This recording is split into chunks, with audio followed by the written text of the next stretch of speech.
Chapter 1. Introduction of Protagonist. The clatter of boots on polished concrete echoed faintly down the sterile hallway, blending with the hum of fluorescent lights above.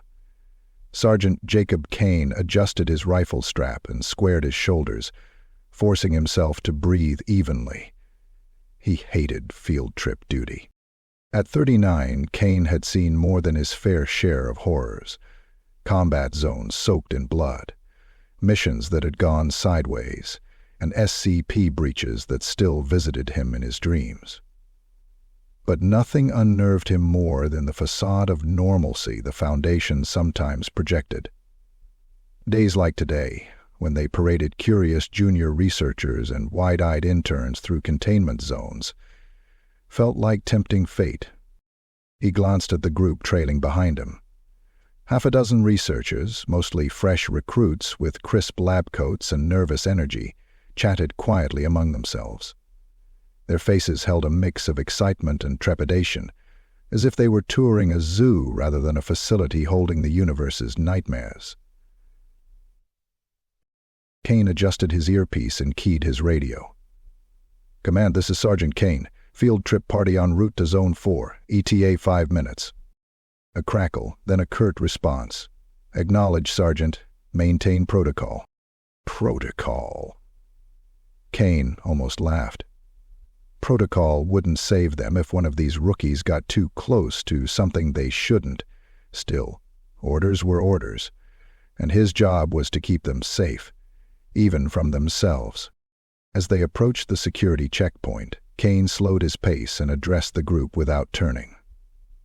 "Listen up. Zone 4 houses several high-risk anomalies.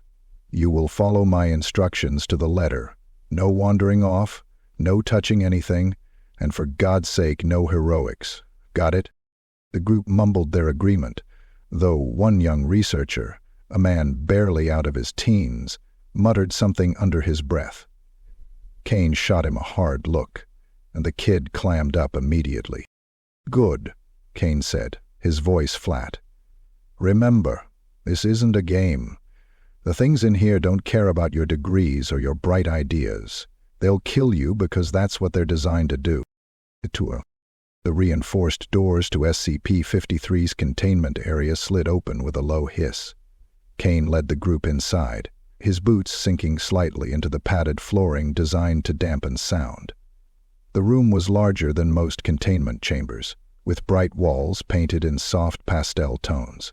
A small pile of toys was stacked neatly in one corner, and a child's drawing adorned the far wall, crayon stick figures on white paper, taped up with care.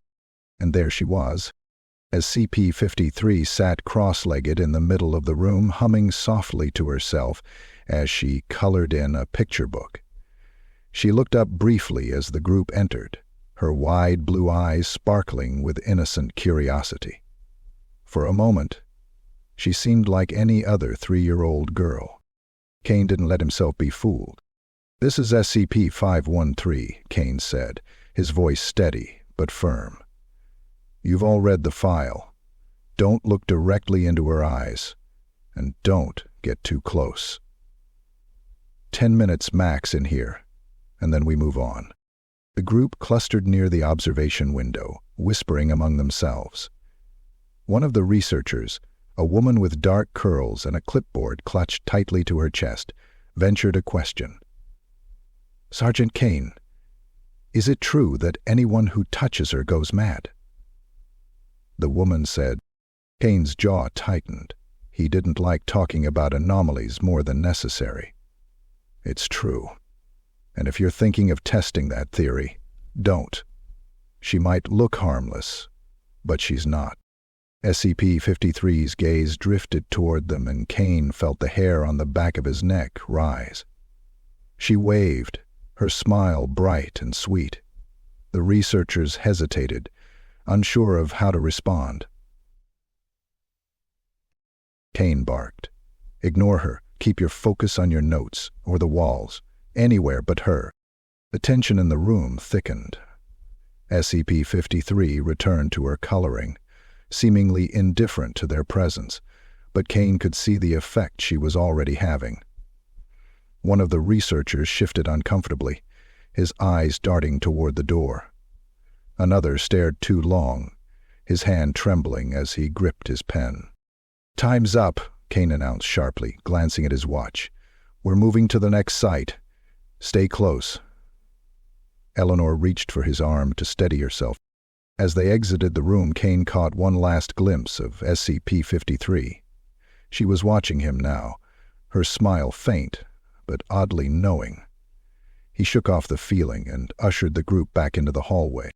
"Sergeant," one of the researchers asked as they walked, have you ever interacted with her directly?" Kane didn't answer right away. His mind flashed back to the stories he'd heard, of guards and researchers who'd tried to kill her, their lives ending in screams and seizures moments later. He shook his head. "No," he said finally, his voice low, "and I don't plan to." Chapter 2. The Tour. The click of the heavy containment door sealing behind them sent a faint vibration through the room. Sergeant Jacob Kane stood near the entrance, his hand resting lightly on the rifle slung across his chest.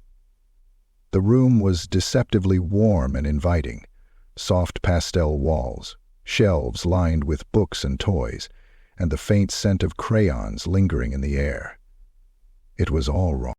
SCP-53 sat on the floor in the middle of the room, legs crossed, her tiny frame hunched over a coloring book. She was humming a tune Kane didn't recognize, an oddly soothing sound that contrasted sharply with the gnawing anxiety in his chest. The researchers filed in behind him, their eyes darting around the room like kids entering an amusement park. Their chatter was soft but insistent, a mix of awe and apprehension. Kane watched them from the corner of his eye, cataloging every nervous glance and too long stare at SCP-53. He didn't trust any of them to understand the danger they were in. "She's so normal," one of the interns whispered. A young woman with oversized glasses and a clipboard pressed tightly to her chest, she edged closer to the observation line. She's just coloring. Are we sure the file wasn't exaggerated?" Kane's jaw tightened. He stepped forward, his boots heavy against the padded floor. "Normal doesn't get locked in a containment chamber," he said flatly. "Remember where you are. The Foundation doesn't overreact." "Where are you?" The girl flinched, mumbling an apology, but her gaze lingered on SCP-53 a moment too long. Kane filed her face away in his memory. People like her, the ones who underestimated the anomalies, were the ones who got themselves killed. Or worse. SCP-53 looked up from her coloring book and smiled. It was a small, toothy grin, the kind of smile any other child might give to a stranger in a park. For a moment, Kane's instincts faltered. She tilted her head, her golden curls bouncing, and waved at the group. "Hello," she said brightly, her voice soft and sweet. The researchers froze. One of the men, a lanky intern with messy hair, hesitated before awkwardly lifting a hand in response. Kane cut him off with a sharp gesture. "No interaction," he snapped. "Don't engage with her." The intern lowered his hand, looking sheepish. Kane's eyes flicked to SCP-53. She didn't seem upset by his command. Instead, she giggled and went back to her drawing. The sound sent a chill down his spine. "What is she drawing?" someone murmured. Kane didn't bother to look. He'd seen her drawings before, childish depictions of stick figures and animals, always tinged with an eerie sense of wrongness. A house with too many windows, a smiling sun with jagged teeth, or a figure in black looming over smaller ones. She was a Mossad Cartesianist, always wearing dark glasses and a Polish-looking collar. "Does she even know what she's doing to people?" another researcher asked. Kane didn't recognize the voice, but noted its trembling edge. The file says she's oblivious, but what if she's just pretending? What if she doesn't. Kane interrupted. "You've read the reports. It's not conscious. She doesn't understand. You didn't mention how that made it worse." The tension in the room thickened as the researchers lingered. SCP-53 didn't seem to notice, but Kane did. The way some of them shuffled closer to the line marking the safe observation zone, their movements jittery, as though compelled by something beyond curiosity. One of the men, a pale, sweating researcher with dark circles under his eyes, kept glancing at SCP-53, his breathing shallow. Kane moved closer, his voice low but firm. "Back away," he ordered. "Now." The man blinked, startled, then stepped back with an apologetic nod. Kane clenched his fists. They hadn't even been in the room for 5 minutes, and already the cracks were starting to show. "She's just a kid," another researcher whispered, her voice tinged with something like pity. Kane didn't bother responding. He'd heard that sentiment before, and it never led anywhere good.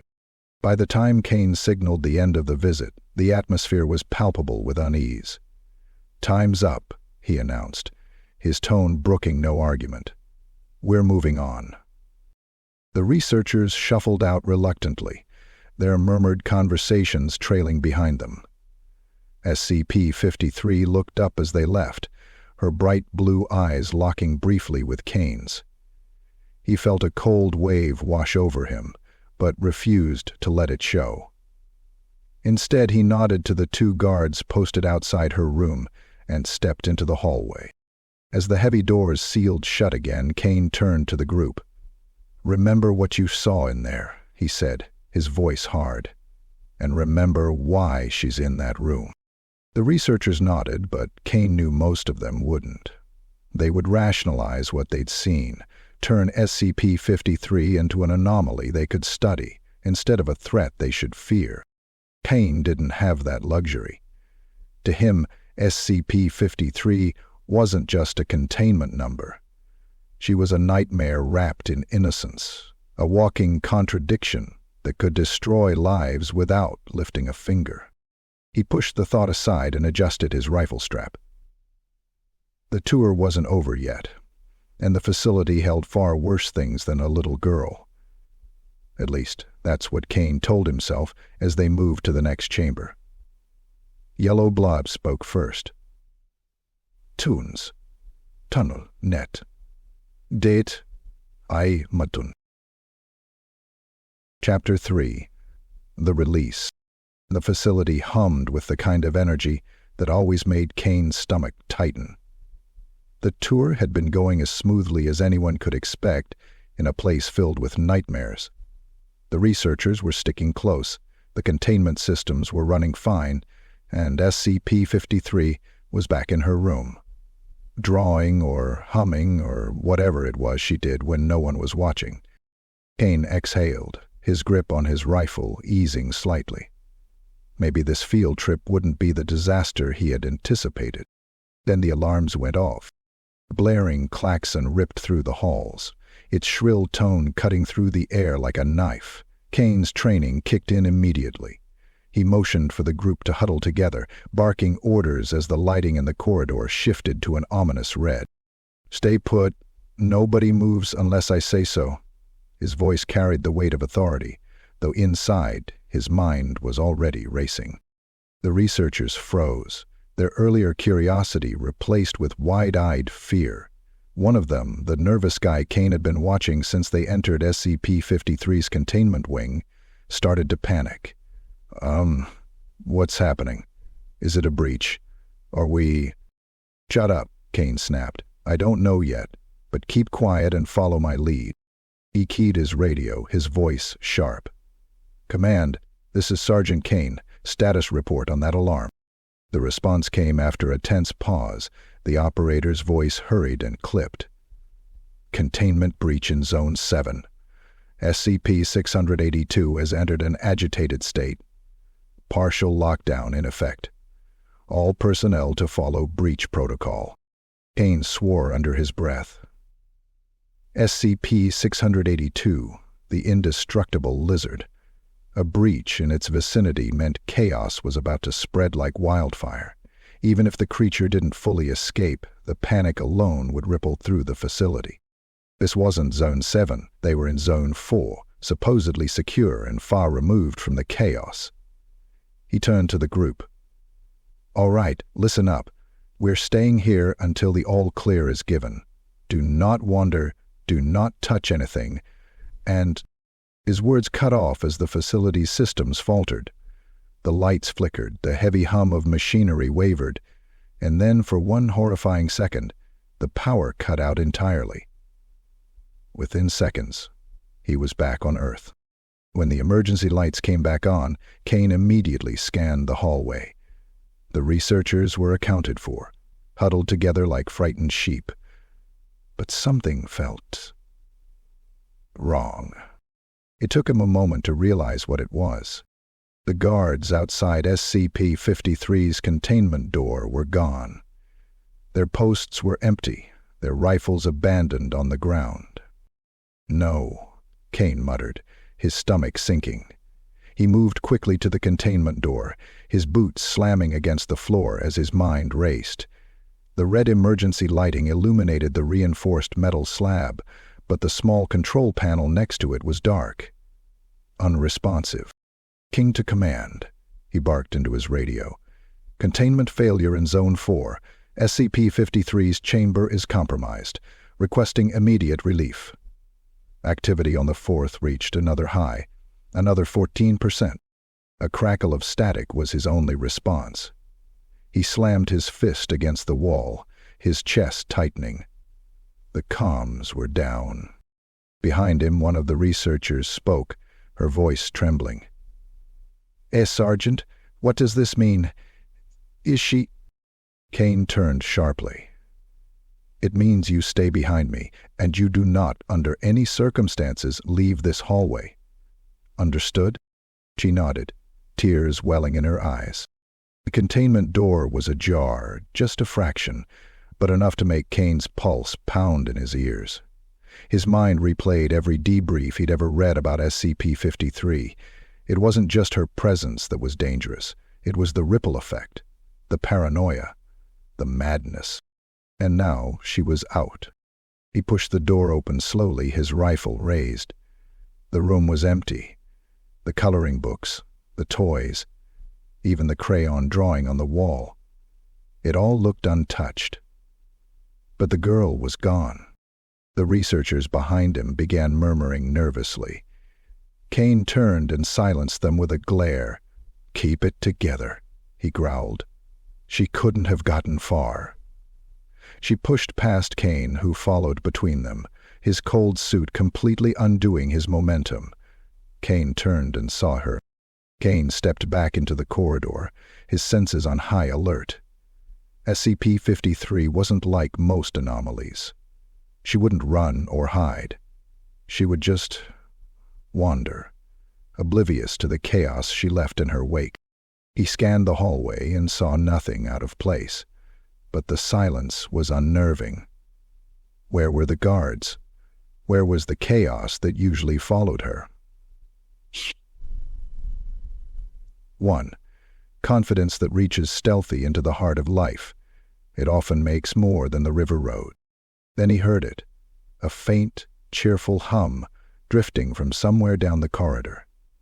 It was the same tune she'd been humming in her room, and it sent a chill down his spine. "Stay here," he ordered the researchers, his voice leaving no room for argument.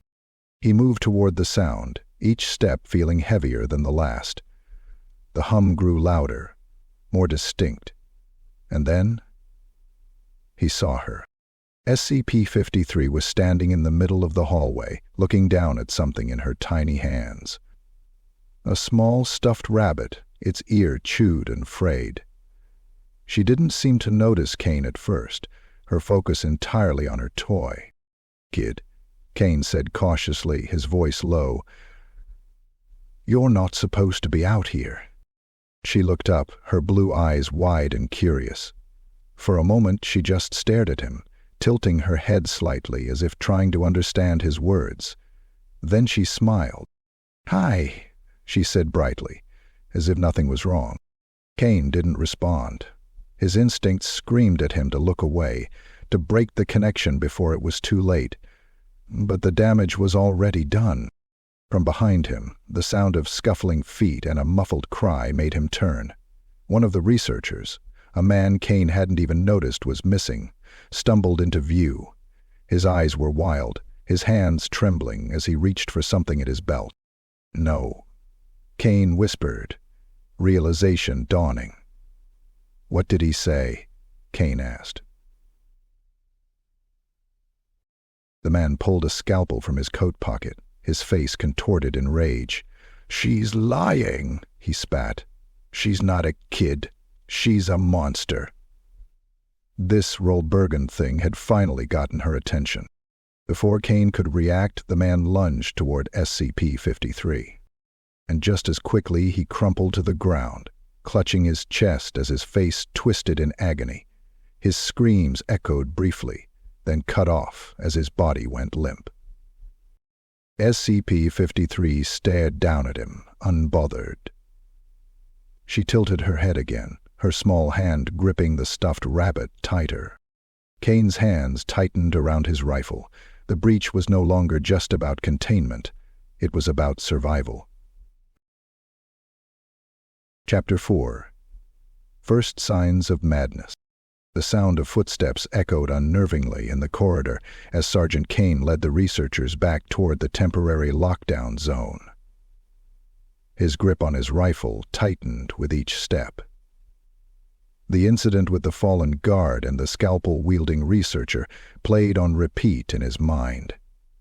The cold, lifeless body burned into his memory.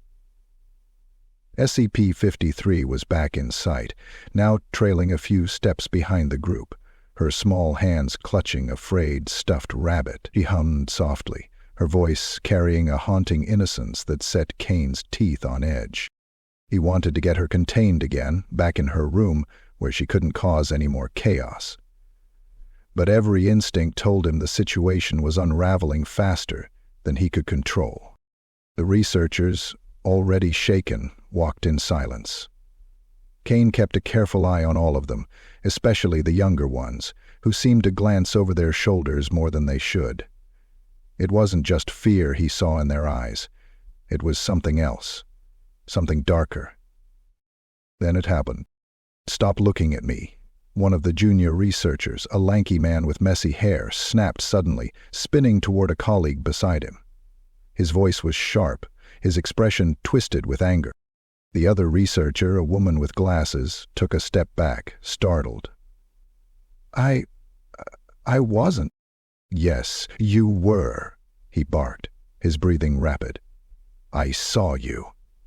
You've been watching me this whole time, haven't you? Plotting something." "What are you talking about?" she stammered, her hands raised defensively.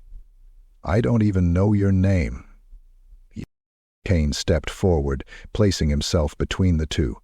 "Stand down," he ordered, his tone commanding. "Both of you. Now." But the man wasn't listening. His eyes darted wildly, and his hands clenched into fists. "You're lying," he hissed. "You're all lying. I see what's happening here. You're all against me." "Listen to me," Kane said, his voice hardening. "You need to calm down. This isn't—" The man's gaze shifted suddenly, locking onto SCP-053. Kane's gut tightened as he followed the researcher's line of sight. The girl stood still, her blue eyes wide and curious as she watched the scene unfold. She didn't speak, didn't move. She just stared. "Her!" the man screamed, pointing a trembling finger at SCP-053. "It's her! She's the one doing this! She's in my head." Before Kane could react, the man lunged toward SCP-053, his face contorted with rage. His fingers clawed at the air, as if he intended to grab her, to harm her. The other researchers screamed, scattering against the walls of the narrow corridor. "Stand down!" Kane roared, his voice echoing off the metal walls. But it was too late. The stranger lifted. The man reached SCP-53, his hands just inches from her tiny frame, when his body convulsed violently. He staggered backward, clutching his chest, his eyes wide with shock and pain. A guttural scream escaped his lips as he collapsed to the ground, twitching once before falling still. Kane stood frozen for a moment, his mind struggling to process what he had just seen. The researcher lay motionless, his eyes staring blankly at the ceiling. Kane could see the telltale signs of a massive heart attack, his clenched jaw, the pallor of his skin, the faint trace of blood trailing from his mouth. What the hell just happened? One of the researchers whispered, her voice trembling. Kane didn't answer. He couldn't. His eyes flicked to SCP-53, who was still standing in the same spot, her stuffed rabbit dangling from one hand. She didn't look afraid or even concerned. If anything, she seemed curious. She tilted her head slightly, her gaze fixed on the dead man, as if trying to understand what had happened. She finally contacted him and pleaded, "It must be some mistake. I'm not seeing something." "Sergeant," the woman's voice came again, more insistent this time. Kane snapped out of it, his training taking over. "Everyone stay back," he ordered, stepping toward the fallen researcher. He crouched beside the body, his gloved hand pressing lightly against the man's neck. No pulse. "Is he?" another researcher asked, his voice barely above a whisper. "Dead," Kane confirmed grimly. He rose to his feet, his expression hard. "Heart attack. Instant." "That doesn't make sense," the woman with glasses exclaimed, her voice high-pitched. "He was fine 2 minutes ago." Kane didn't respond. He knew she was right, this didn't make sense. But he also knew better than to say so out loud. The last thing he needed was to fuel the growing panic he saw in their faces. "Move!" he barked, motioning for the group to follow. "We're not staying here." "The sergeant." "Now," he snapped, cutting off the protest. He turned to SCP-53, who was watching him with that same unnerving curiosity. "You're coming with me," he said, his tone firm, but not unkind. He didn't expect her to argue. She never did. She simply nodded and followed, her humming resuming as if nothing had happened. The group moved quickly now, their earlier hesitation replaced by a palpable fear. Kane stayed at the rear, his eyes darting between SCP-53 and the researchers. The tension was unbearable, the air thick with an unspoken question. Who would be next? Kane didn't know the answer. All he knew was that he needed to get them somewhere safe, and fast. But deep down he couldn't shake the feeling that there was no safe place anymore. Not with her. Chapter 5. The Lockdown. The facility plunged into chaos. Sergeant Jacob Kane clenched his rifle tightly as the automated lockdown protocols engaged. Heavy containment doors slammed shut throughout the halls, the sharp hiss of pressurized seals filling the air. The faint whine of the lockdown alarm had shifted to a low, ominous drone, a sound that seemed to vibrate in Kane's chest like a warning growl. Full facility lockdown initiated.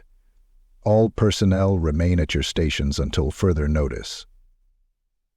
A robotic voice droned over the intercom, its calm monotone at odds with the panic creeping through the corridors. At this point, the tone of voice sent a chills through Christian's heart. Kane's earpiece crackled with static, fragments of frantic voices breaking through. "Zone 7 is completely. Containment breached. We need backup and—" It was chaos on every frequency. But none of it mattered to Kane right now. His orders were clear. "Sergeant Kane." Kane's voice cut sharply through the noise, crisp and unyielding. "Priority task. Locate and resecure SCP-53. Do not let her roam freely. Avoid further civilian and staff casualties at all costs. Incern Blade." The old man's jaw curled with fear. No matter how calmly he dealt with this now, the lack of a central government was a fatal calamity. He glanced back at the researchers he had been escorting. Their earlier nervousness had transformed into full-blown panic. One of them, the woman with glasses, was hyperventilating against the wall. Another was muttering under his breath, his eyes darting to every shadow. Kane's eyes fell on SCP-053. The little girl stood a few paces behind him, her small hands gripping the stuffed rabbit. Her humming had stopped, replaced by a curious silence. She didn't seem scared. If anything, she looked calm. Too calm. "Listen up," Kane said, his voice cutting through the group's collective panic. "You're all staying here. Lock this corridor down, seal the doors, and wait for an all clear." One of the researchers, a younger man who looked on the verge of tears, shook his head violently. "You can't leave us, not with her." Kane stepped closer, his towering frame casting a long shadow over the man. "You'll be safer here than out there," he said, his tone brooking no argument. "And unless you want to end up like the last guy, you'll keep your eyes off her and your mouth shut." The man nodded, trembling, and sank back against the wall. Kane turned back to SCP-053. Her blue eyes met his for a brief second, and he quickly looked away, the memory of what had happened to the researcher flashing in his mind.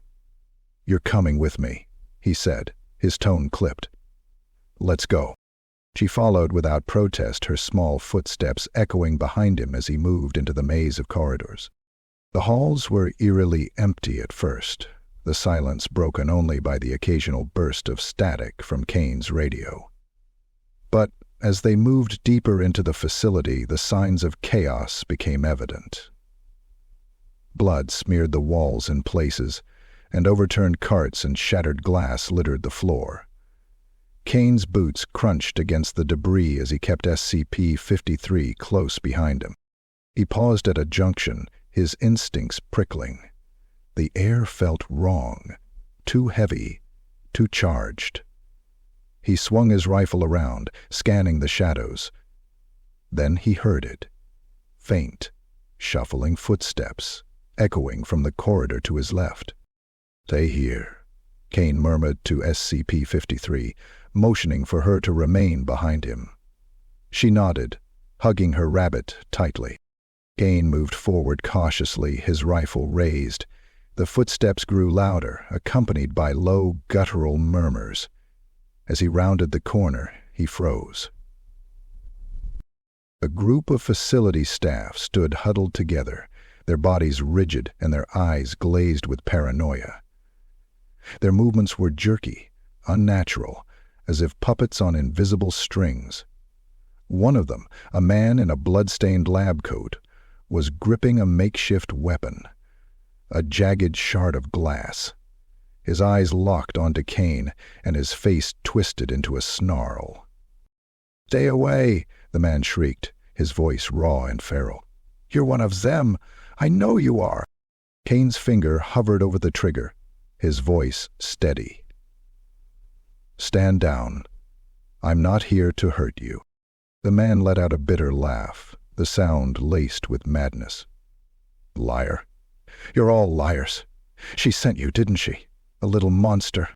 Before Kane could respond, the man lunged, the glass shard raised. Kane reacted instinctively, sidestepping the attack and delivering a swift blow with the butt of his rifle. The man crumpled to the floor, unconscious.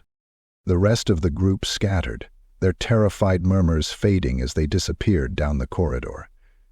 Kane didn't pursue. They weren't the priority. He returned to SCP-053, who was waiting exactly where he had left her. She looked up at him with an expression he couldn't quite place, something between innocence and quiet understanding. "They okay?" she asked softly. Kane stared at her, unsure how to answer. Finally, he shook his head. "Come on," he said, motioning for her to follow. "We've got to keep moving." The deeper they went, the worse the paranoia grew.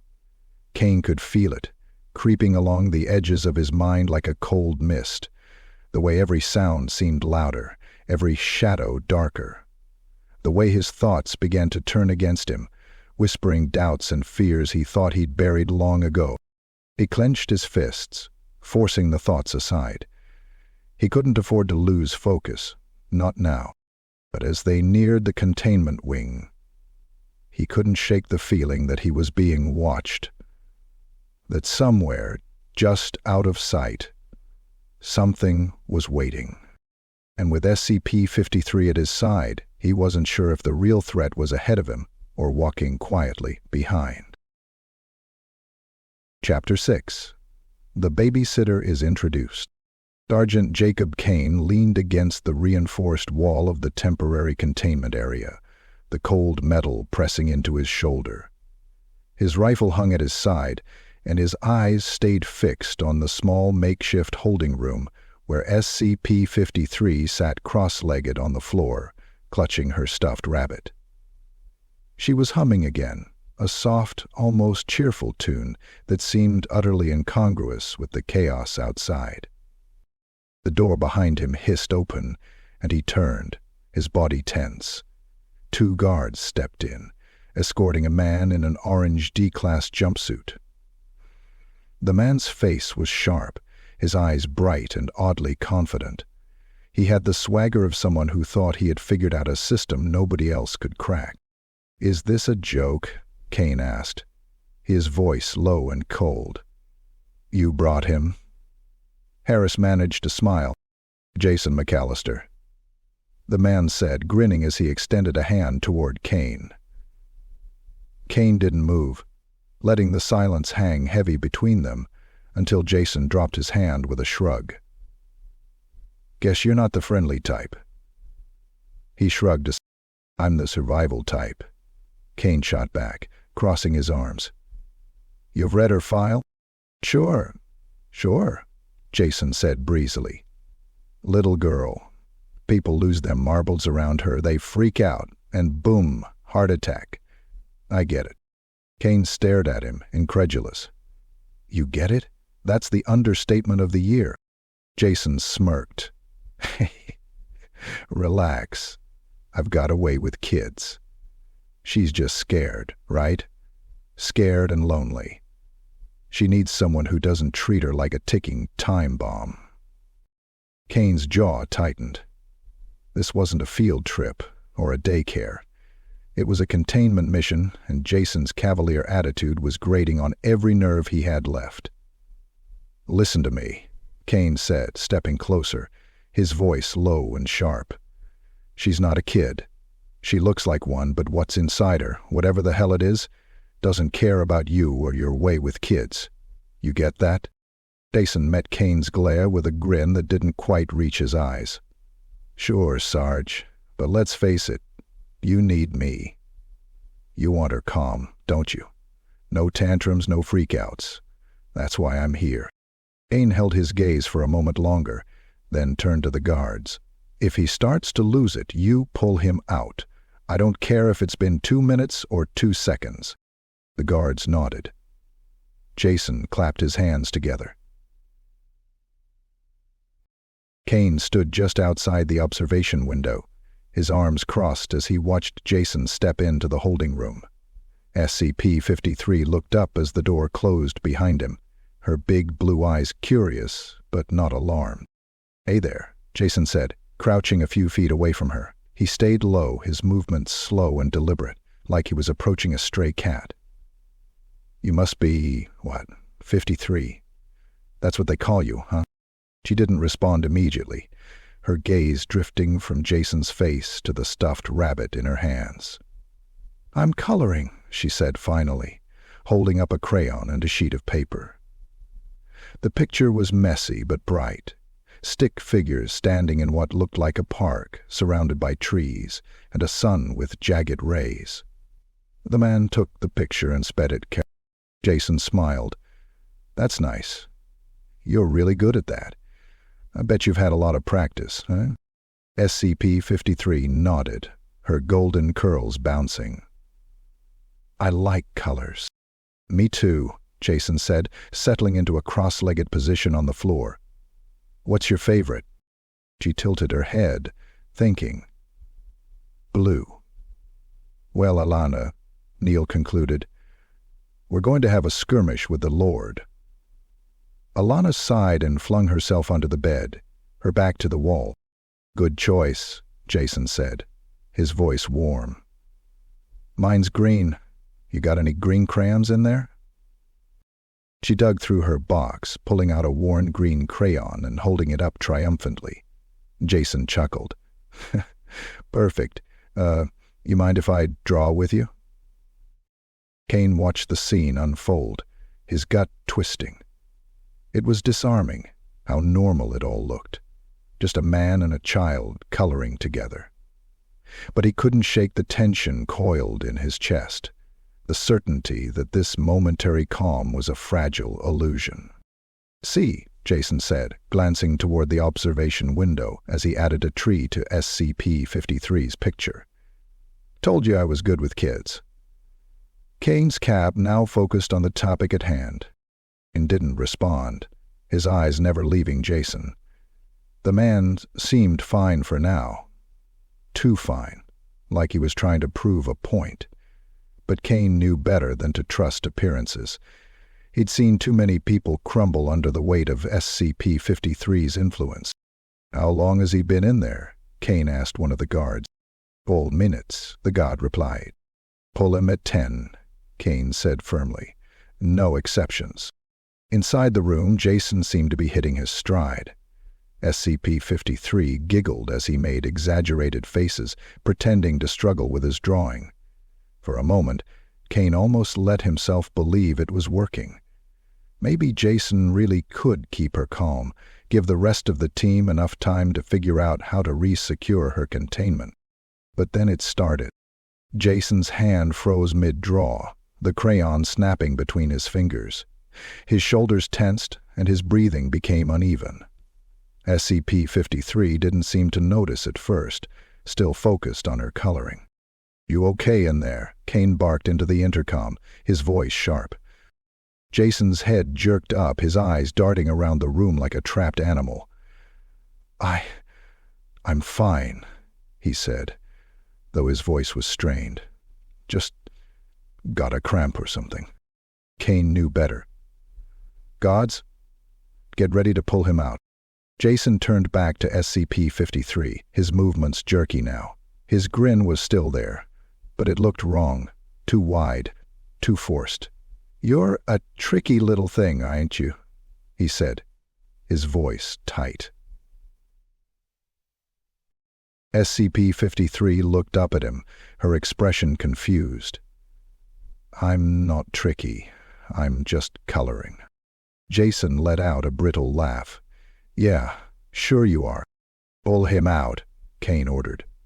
The guards moved immediately, opening the door and stepping inside. Jason spun around, his eyes wild. "No, I can handle this. One of the guards grabbed him by the arm, dragging him out of the room as he thrashed and screamed. SCP-53 watched him go, her face a mask of quiet confusion. Kane didn't relax until the door was sealed again, the sound of Jason's screams fading into the corridor. "Still think you're good with kids," Kane muttered under his breath, his eyes fixed on the observation window. SCP-53 had already returned to her coloring, as if nothing had happened. And maybe for her, nothing had. Chapter 7. The Babysitter's Struggle. Chapter 7. Sergeant Jacob Kane stood in the observation room, his arms crossed tightly over his chest. His eyes were fixed on the small holding room where Jason, the so-called babysitter, was sitting with SCP-53. The man's earlier bravado had been irritating, but now it was unraveling before Kane's eyes.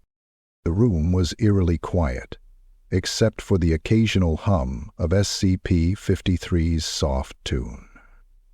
Jason sat cross-legged on the padded floor, trying to hold onto his confident demeanor. At first glance, he looked calm, even collected. but Kane saw the cracks forming. The subtle signs that things were going sideways. Jason shifted uncomfortably, his fingers tapping against his knee. His gaze darted toward SCP-053, lingering for just a second too long before jerking back to the wall. "Everything all right in there, Jason?" Kane's voice came through the intercom, steady and authoritative. Jason looked up sharply, his smile twitching. Yeah, all good, Sarge. Just keeping her entertained." Kane didn't respond. He didn't need to. He could see the tension in Jason's posture, the way his shoulders hunched, as if he was bracing for an attack that hadn't come. SCP-053, meanwhile, was oblivious, her focus entirely on the crayon in her hand as she filled the page with bright, uneven strokes. "You know," Jason said, his voice a little too loud, "this kid isn't so bad. Everyone's so scared of her, but look at her. She's just coloring, probably doesn't even know what's going on." "She doesn't," Kane replied, his voice flat. "But that doesn't mean you're safe." Jason laughed, the sound hollow and forced. "Safe? Come on, Sarge. What's she gonna do? Throw crayons at me?" Kane didn't bother responding. He had heard this before. The false confidence, the denial, the bravado masking fear. It never lasted long. As the minutes ticked by, Jason's facade continued to erode. He leaned forward, his hands clasped tightly together as he watched SCP-053. The innocent way she hummed to herself, the serene concentration as she worked on her drawing, it all seemed to unsettle him more than anything overtly threatening could have. 53, Jason said, hesitantly, his voice cracking slightly. "What are you drawing there?" The SCP-053 looked up, her golden curls bouncing as she tilted her head. "It's you," she said simply, holding up the page. The picture was crude but recognizable, a stick figure with spiky hair standing in front of a door. Jason stared at it, his expression unreadable.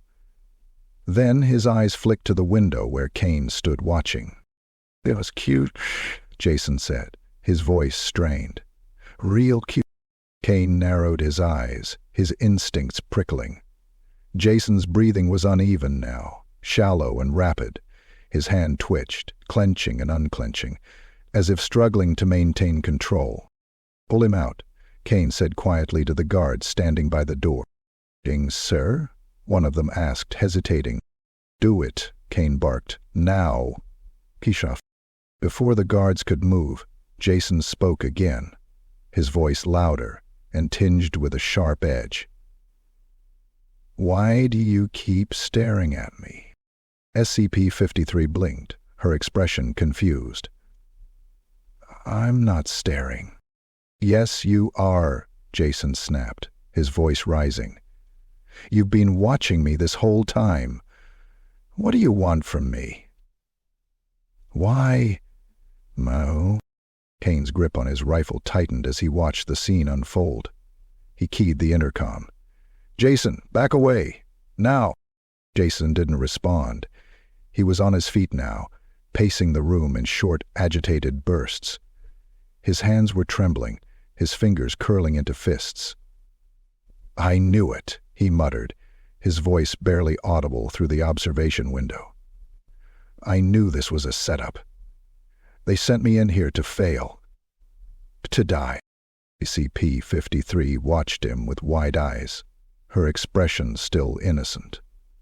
"I didn't do anything," she said softly.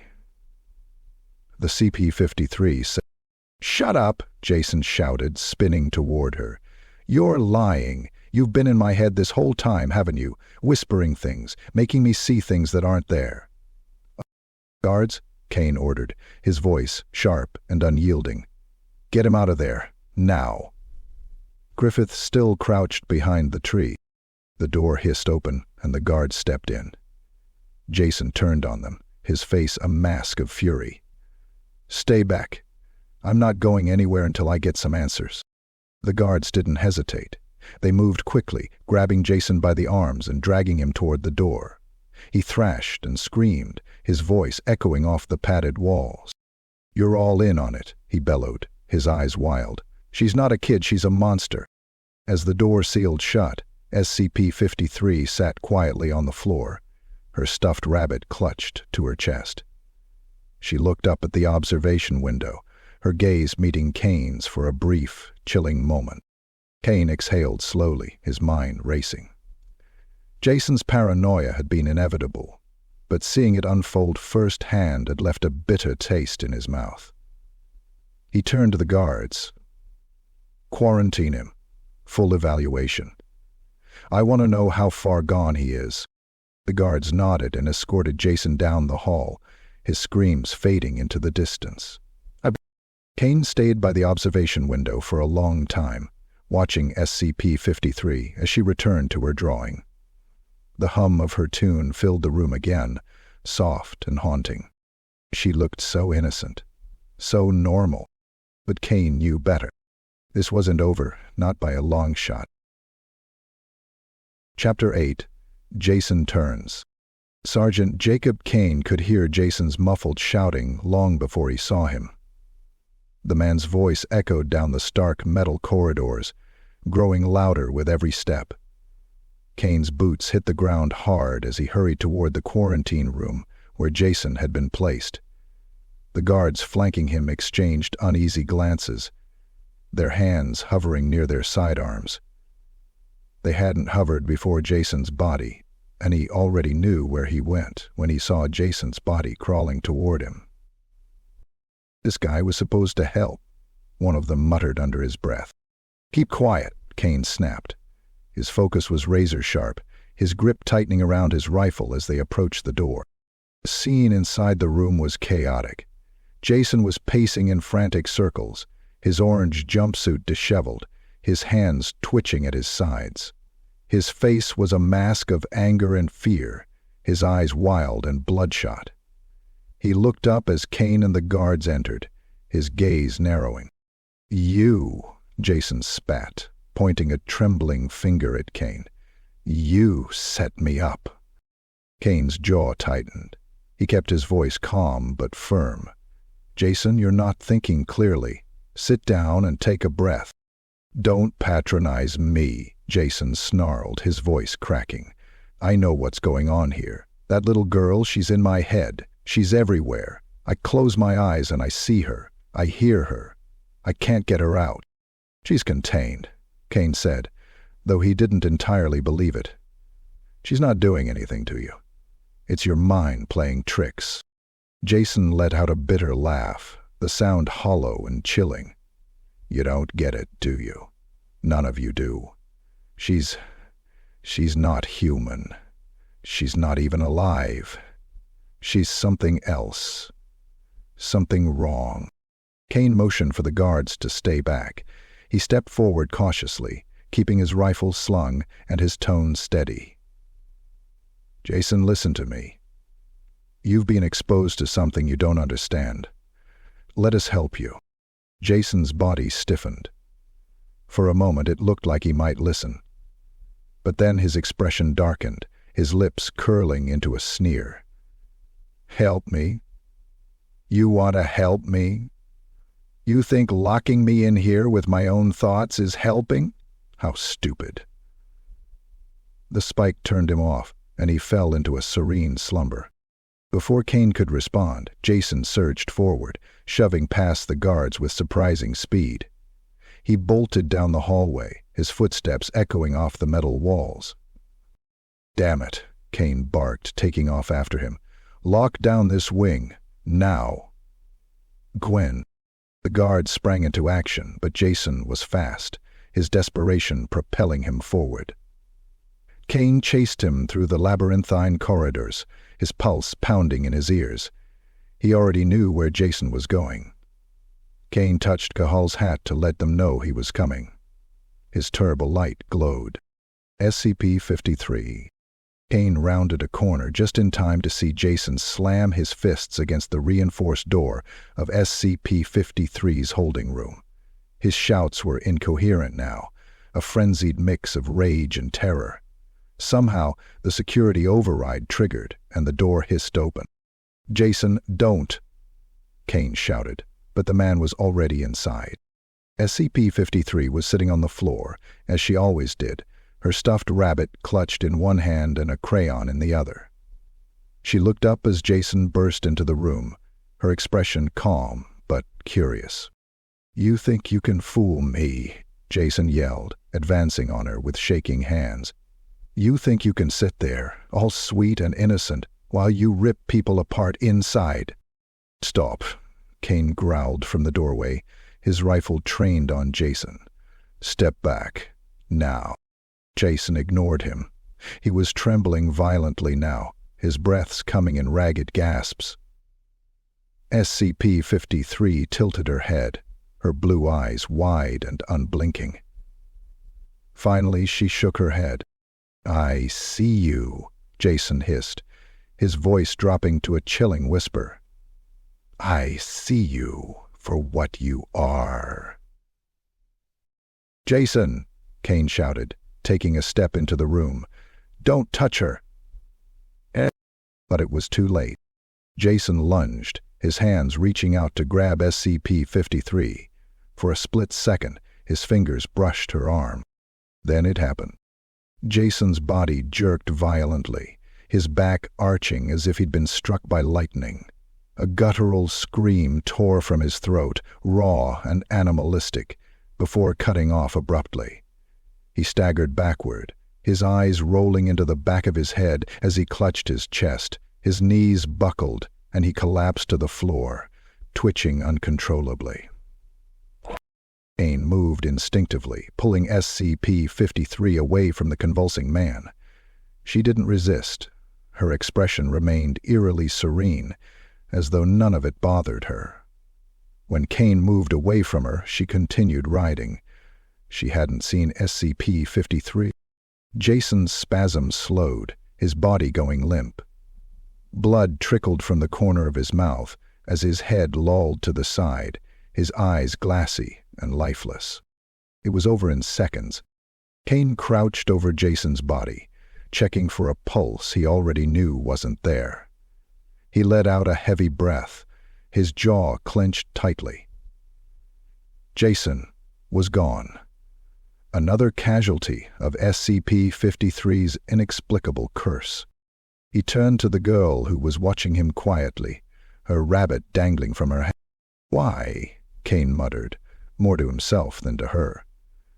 "Why does this keep happening?" SCP-53 tilted her head again. "I didn't do anything," she said softly. Her hand on the knob of the door was evident. She tried the door handle, but it remained locked. "I'm sorry you have to spend the day so humbly, in a house that is elevated to hell so rapidly." Kane stared at her for a long moment, his thoughts a storm of anger, confusion, and frustration. Finally, he stood and motioned to the guards outside. "Right. Clean this up," he ordered, his voice cold, "and seal her room properly this time." As the guards moved in, Kane stepped out into the corridor, leaning against the wall to steady himself. His hands were shaking, and he felt the weight of Jason's death pressing down on him like a lead blanket. He closed his eyes and took a slow, deep breath. It wasn't over, not by a long shot. Chapter 9. A Growing Threat. The air in the facility was heavier now, oppressive, with an invisible tension that gnawed at the edges of Sergeant Jacob Kane's sanity. He moved through the halls with his rifle slung low, every sense on high alert. The hum of the fluorescent lights above seemed louder, the shadows in the corners darker. Something was wrong, something worse than the usual madness that came with working in a place like this. In his peripheral vision, he could see Elia. It started small, a researcher snapping at a colleague, their voices raised over something trivial. A security officer slamming a door shut with unnecessary force, muttering curses under his breath.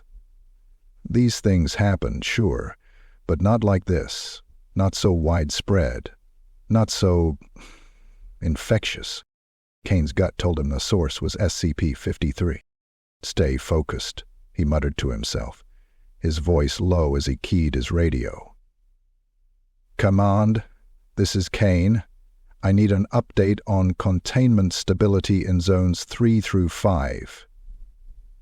"Unexperienced arrival," Souls replied, giving the update. Static crackled in response, followed by a garbled voice. "Multiple altercations reported in Zone 3. Security team dispatched. Possible psychological contamination." Kane frowned. Psychological contamination. It was Foundation jargon for what was really happening. People losing their minds, turning paranoid, aggressive, violent. And it wasn't localized. It was spreading. "Understood," he replied, though he didn't. Not fully. He tightened his grip on the radio and quickened his pace. He needed answers, and fast. The signs of chaos grew more apparent as Kane moved deeper into the facility. A broken clipboard lay discarded in the hallway, its papers scattered and trampled. A chair was overturned, its metal legs bent at unnatural angles. And then there were the voices, shouting, arguing, echoing from somewhere ahead. When Kane reached the source, he found 2 junior researchers squared off in the middle of the corridor. One was holding a makeshift weapon, a wrench gripped so tightly his knuckles were white.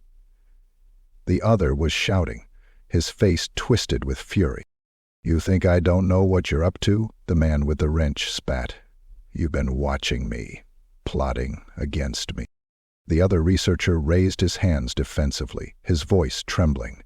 "I don't even know you. Please, just—" "Drop it," Kane barked, stepping into the fray with his rifle raised. His voice carried the weight of command, and for a moment both men froze. "He's lying," the man with the wrench snarled, his eyes wild. "They're all lying." "Said drop it," Kane roared, his finger hovering over the trigger. The man hesitated, his grip loosening just enough for Kane to move. In one swift motion, Kane kicked the wrench from his hand and shoved him against the wall, pinning him there with his forearm. "Calm the hell down," Kane growled, his voice low and dangerous. "What's gotten into you?" The man stared at him, his breathing ragged, his eyes darting around like a cornered animal. "She's in my head," he whispered, his voice breaking. "He's everywhere." Kane didn't need to ask who she was. The incident repeated itself again and again as Kane made his way through the facility. A security officer drew his sidearm on a fellow guard, accusing him of sabotage. 2 lab techs nearly came to blows over a misplaced file. Even the normally stoic containment staff were snapping at each other, their tempers frayed to the breaking point. By the time Kane reached the security control room, his own nerves were raw. The air inside the room was stifling, filled with the buzz of monitors and the tension of the guards hunched over their stations. The team leader, a grizzled man named Morris, looked up as Kane entered.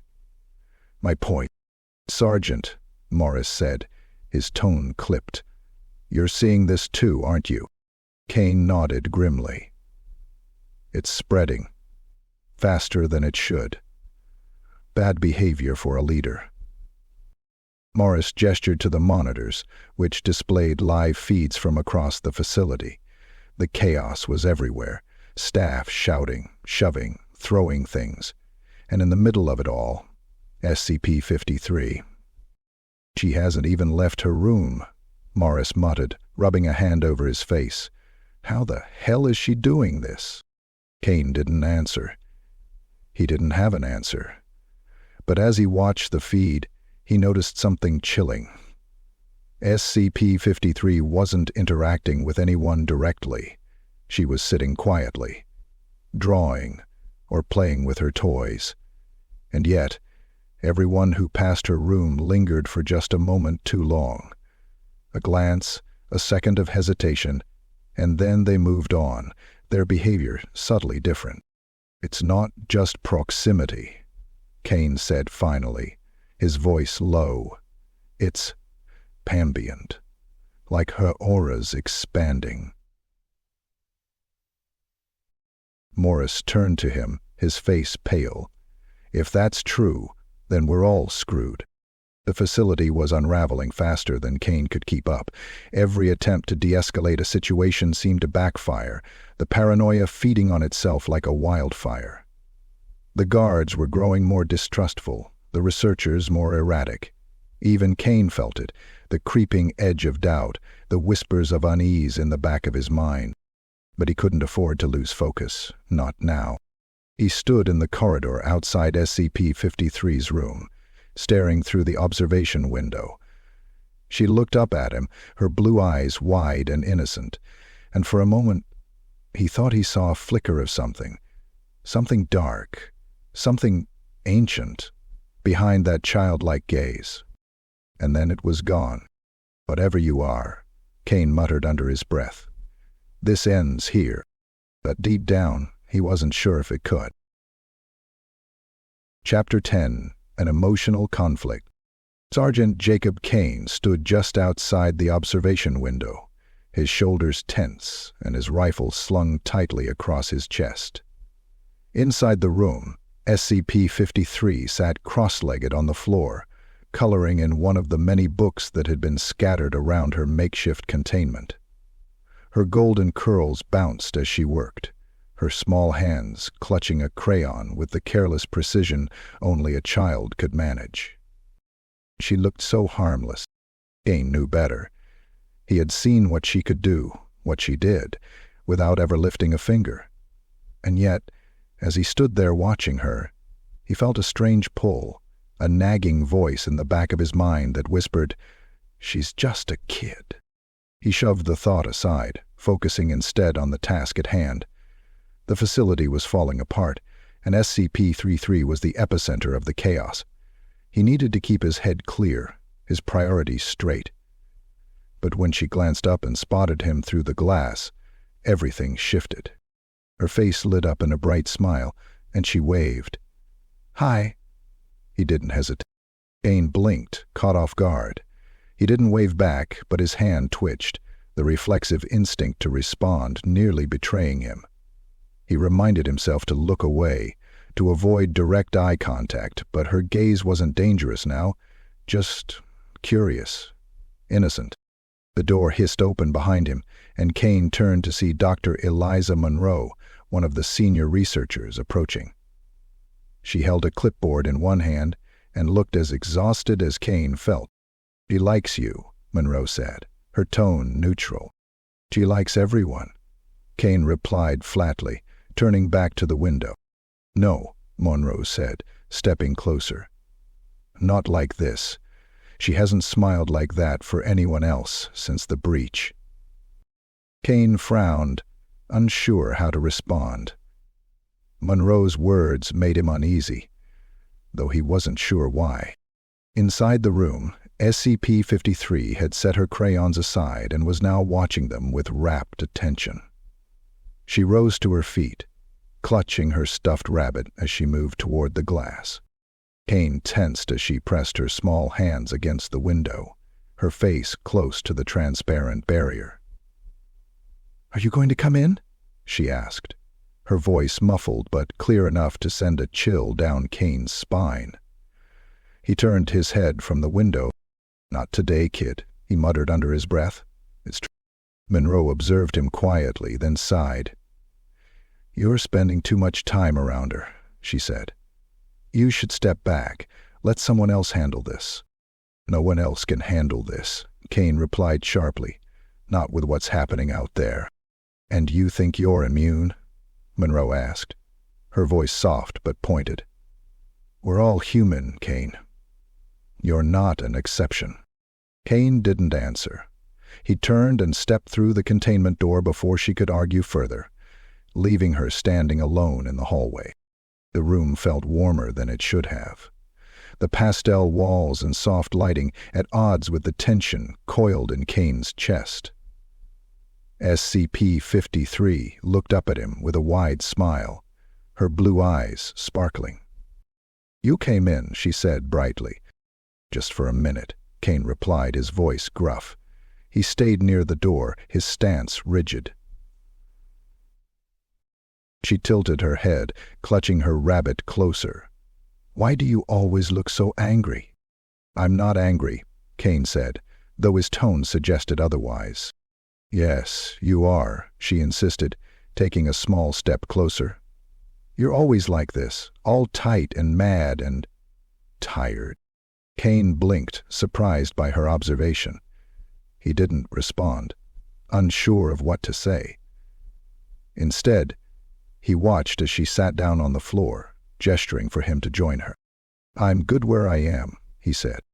SCP-53 pouted slightly, but her mood shifted as quickly as it had soured. She held up her stuffed rabbit. "This is Mr. Fluffy. He keeps me company when I'm lonely." Kane's throat tightened. "Lonely?" She nodded solemnly. "It gets quiet in here. No one stays very long." Kane felt a pang of something he didn't want to name. Pity, maybe, or guilt. He reminded himself what she was, what she did to people. But her small voice and the way she clutched that rabbit made it harder to hold on to his resolve. "Why do they keep you in here?" he asked finally, the words surprising even him. SCP-53 looked at him, her expression unreadable. "Because people get mean around me. I don't know why." Her answer was simple, almost heartbreakingly so. Kane knew better, knew she was more than just a misunderstood child, but hearing her say it like that twisted something inside him. "You're not mean," she added, her voice soft. "You're nice. You talk to me." Kane's chest tightened again. He didn't feel nice. He felt like a man caught in the jaws of something he couldn't understand, much less control. "Not everyone thinks that," he muttered. She tilted her head again, her golden curls bouncing. "Well, I do." The sincerity in her voice was disarming. Kane shook his head, trying to push past the strange warmth spreading through his chest. "I'm not here to be your friend," he said gruffly. "I'm here to keep you contained." SCP-53 didn't seem bothered by his tone. She simply smiled again and went back to her coloring. "Oh, okay." Kane watched her for a moment longer before turning toward the door. As he reached for the handle, she spoke again, her voice soft and almost wistful. "You don't have to be angry all the time." Kane froze, his hand hovering over the door. He didn't look back, didn't trust himself to meet her gaze again. Instead, he stepped out into the hallway, the door sealing shut behind him. Monroe was waiting, her expression carefully neutral. "You can't save her, Kane," she said quietly. Kane didn't answer.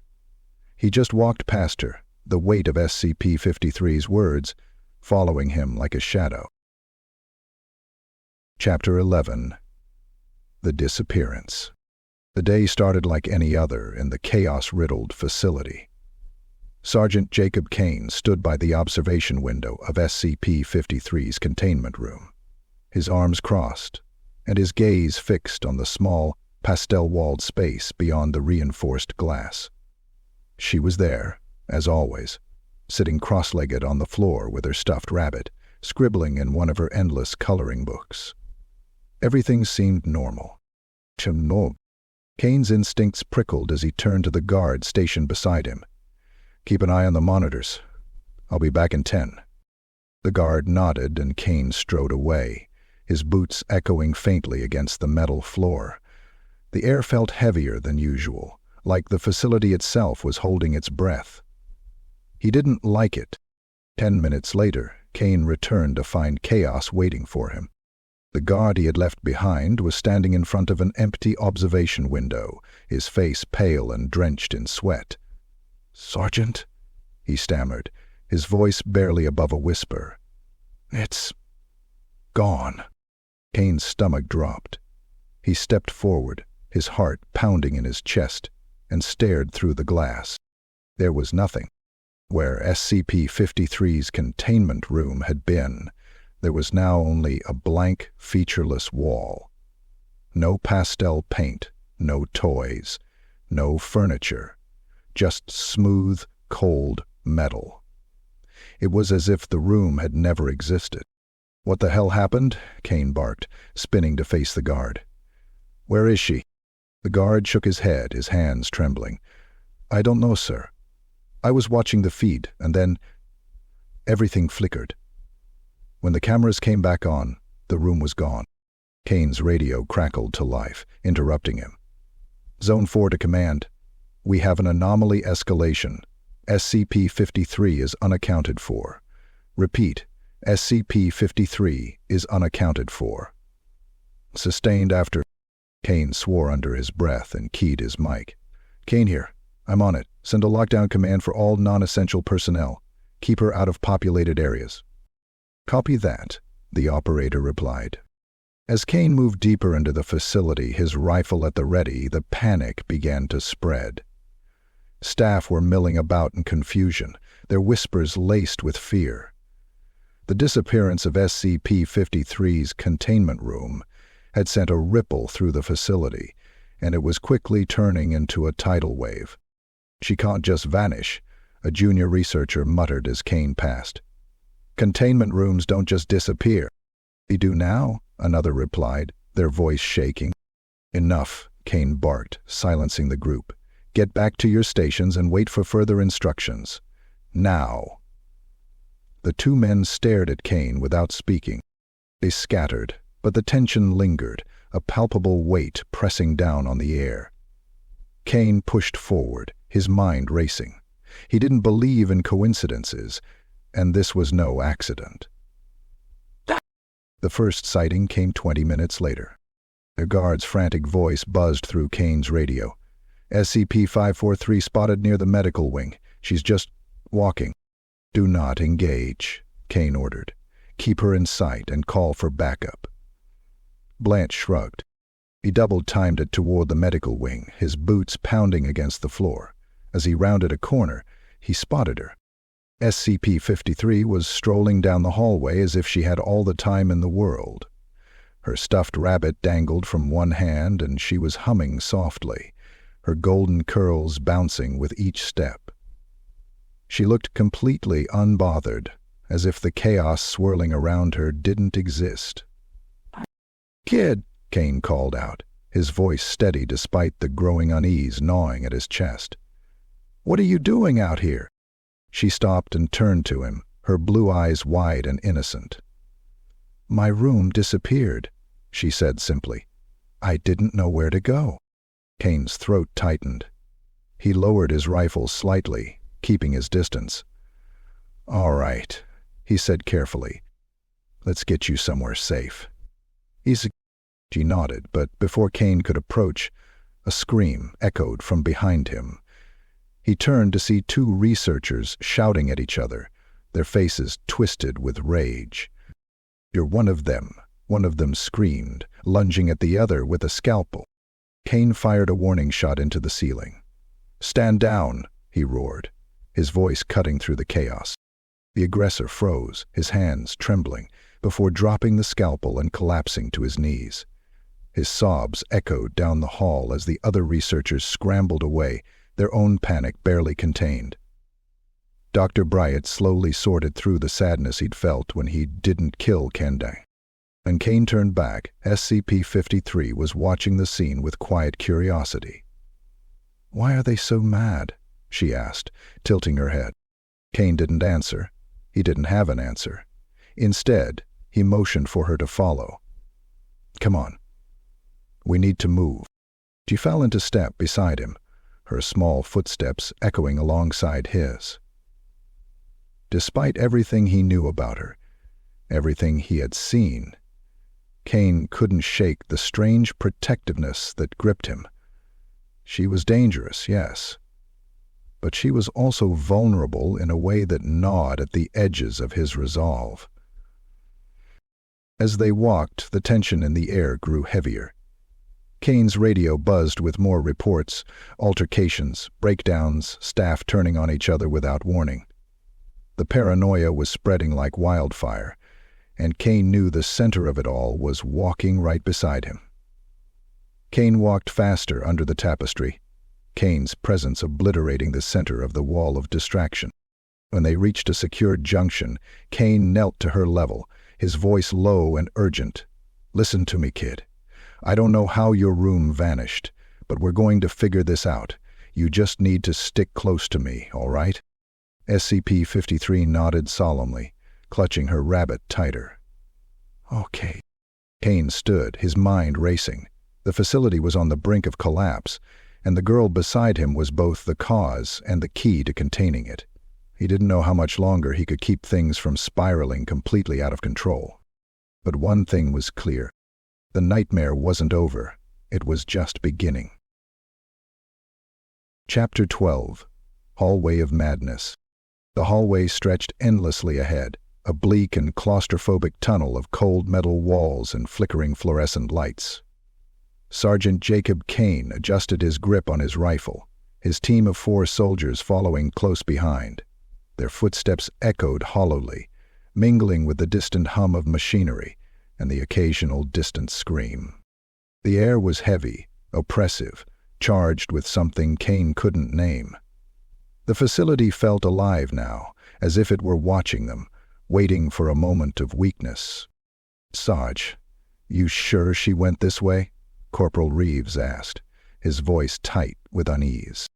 "She's here," Kane replied, his tone grim. He couldn't explain how he knew, he just did. SCP-53's presence lingered like an invisible trail, tugging at the edges of his mind. The further they went, the more disoriented he felt, as if the walls themselves were shifting when he wasn't looking. The first sign of trouble came when they reached a crossroad. The path ahead split into 3 identical corridors, each stretching into an endless void of flickering light. "Which way?" asked Private Connors, his face pale and slick with sweat. Kane hesitated. His instincts told him the leftmost path, but the facility's architecture was no longer behaving as it should. Hallways seemed to double back on themselves, doors led to places they shouldn't, and the air felt colder the deeper they went. Before he could decide, a sound echoed from the right, a low, guttural growl that sent a shiver down Kane's spine. The team instinctively raised their weapons, forming a defensive arc. "What the hell was that?" Reeves muttered, his knuckles white around his rifle. Michael said, "Keep moving," Kane ordered. "Stay close." They took the left corridor, Kane's heart pounding with every step. The walls seemed to close in around them, the lights dimming further. Shadows danced unnaturally, twisting and writhing at the edges of his vision. They found the first body not long after. It was a researcher slumped against the wall, his lab coat stained with blood. His eyes were wide and glassy, his mouth frozen in a silent scream. Kane crouched beside him, his fingers brushing against the man's wrist. No pulse. Something tore him apart, Connors whispered, his voice shaking. "Look at those gashes." Kane's gaze moved to the deep claw marks raked across the man's torso, the flesh ragged and torn. But there were no signs of a struggle, no blood trail, no scuffle marks. Whatever had done this had been swift and efficient. "We need to keep moving," Kane said, rising to his feet. "Stay alert."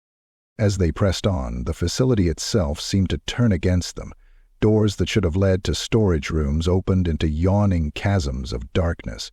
The overhead lights buzzed louder, flickering erratically, casting long, distorted shadows that moved when they shouldn't.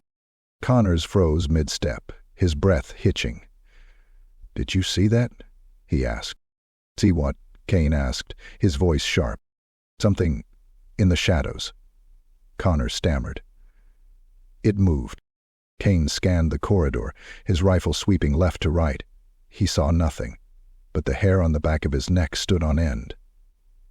"Keep it together, Private. Don't lose focus." Not surprisingly, "I'm not crazy," Connors muttered, his hands trembling. The growling sound returned, closer this time. Kane motioned for the team to halt, his eyes narrowing as he strained to pinpoint the source. It wasn't human. It wasn't anything that should be in this facility. "Movement, 10 o'clock, Reeve whispered, his voice barely audible. Kane turned just in time to see something dart across the hallway, a flash of black, too quick to make out. Whatever it wasn't alone. More shapes began moving at the edges of the flickering light, their forms indistinct but undeniably predatory. "Form up," Kane barked, his voice cutting through the growing panic. "Eyes on your sectors." The team closed ranks, their weapons raised. The shapes didn't attack, but they circled just beyond the light, their growls and whispers filling the air like a haunting chorus. Feeling saddened carried the discomposure with him. "They're playing with us," Reeve said through clenched teeth. "Keep moving," Kane ordered. "We don't stop until we find her." The hallway seemed to stretch on forever, each step dragging them further into a nightmare they couldn't escape. The oppressive atmosphere pressed down harder with every passing minute, the tension fraying their nerves. And the minutes passed, and the tension grew more. Finally, they turned a corner and froze. SCP-053 stood in the middle of the corridor, her stuffed rabbit dangling from one hand. She looked small, almost fragile against the backdrop of the warped facility. Her blue eyes met Kane's, and she smiled. "Hi," she said cheerfully, as if nothing was wrong. Kane's chest tightened. "Kid," he said, his voice rough, "you need to come with us." She tilted her head, her golden curls catching the dim light. "Why is everyone so scared?" Kane didn't have an answer. Behind him, the team shifted uneasily, their weapons still trained on the shadows. "Come on," Kane said, stepping closer. "We're getting out of here." But before he could reach her, the growling returned, louder this time. The shadows surged forward, coalescing into jagged, shifting shapes that surrounded the team. Michael halted, speechless, as the pithy roar progressively grew louder and closer. "Contact!" Reeves shouted, firing into the darkness. The corridor erupted in chaos. Bullets tore through the air, their flashes illuminating glimpses of the creatures, black, twisted forms with too many limbs and glowing red eyes. They moved like liquid, surging forward and retreating in unnatural waves. "Fall back!" Kane roared, grabbing SCP-053 and pulling her behind him. She didn't resist, clutching her rabbit tightly as the team retreated. The battle was chaotic, disorienting. Kane's team fought valiantly, their weapons barking against the tide of shadows, but it was like fighting smoke. The creatures didn't bleed, didn't falter. They just kept coming. "Reeves!" Kane shouted. But the corporal was already gone, dragged into the darkness with a strangled scream. "Keep moving," Kane yelled, his voice hoarse. They rounded another corner, the creatures finally retreating as the flickering lights stabilized. Kane's team was down to 2, himself and Connors, who was panting heavily, his face pale with terror. Odin Sear spoke again. SCP-053 looked up at Kane, her expression calm. "Huh? Are we going back to my room now?" Kane stared at her, his chest heaving. He didn't know how to answer, as there was no room, and no escape from whatever nightmare they were trapped in. Chapter 13. The Phantom Room. Sergeant Jacob Kane gripped his rifle tightly as he moved through the warped corridors of the facility. The air was thick, suffocating, and the shadows seemed to breathe with him, shifting and twisting at the edges of his vision. Private Connors followed a few steps behind, his weapon trembling in his hands. Kane could hear the younger soldier muttering under his breath, his words a disjointed litany of prayers and curses. "We shouldn't be here," Connors whispered. "This place isn't real. It's wrong." "Focus," Kane growled, though he couldn't shake the unease gnawing at his own resolve. We find her, we contain her, and we get out. Stay sharp. But the words rang hollow. The facility had turned into a nightmare maze, its familiar layout replaced with impossible angles and hallways that looped back on themselves. Every step felt like it brought them deeper into something they weren't meant to see. Kane turned a corner and froze. As she was, SCP-53 stood in the middle of the hallway, her stuffed rabbit dangling from one hand. She looked up at him with wide, innocent eyes, a small smile playing on her lips. "Hi, Sergeant," she said brightly, as if they were meeting under normal circumstances. Kane exhaled sharply, his rifle lowering slightly. "Kid," he said, his voice steady but rough. "What are you doing out here?" You need to come with me." Lux petted. She tilted her head, her golden curls bouncing. "I was looking for my room. It's not where it's supposed to be." The voice said with distaste. "What the—" Kane exchanged a glance with Connors, who looked like he was ready to bolt. "We'll find it," Kane said, forcing calm into his voice. "Let's go." SCP-53 smiled and turned, motioning for them to follow. "This way." She led them down a corridor that shouldn't have existed. The walls were lined with mirrors that reflected more than their images, distorted shapes, flickering movements that didn't match their steps. Kane caught glimpses of himself in the glass, his face gaunt and hollow-eyed, his uniform smeared with blood that wasn't there. He looked away quickly, focusing on SCP-53's small, steady figure. The hallway stretched on endlessly, the lights flickering overhead. The hum of the facility had grown louder, more insistent, like a heartbeat pounding in his ears. Connors trailed behind, his muttering growing more frantic with every step. "This isn't right," he whispered. "This isn't right. We're not supposed to be here." "Connors," Kane snapped, his voice sharp. "Keep it together. My caveat is this." But he could feel it too. The wrongness. The pressure building.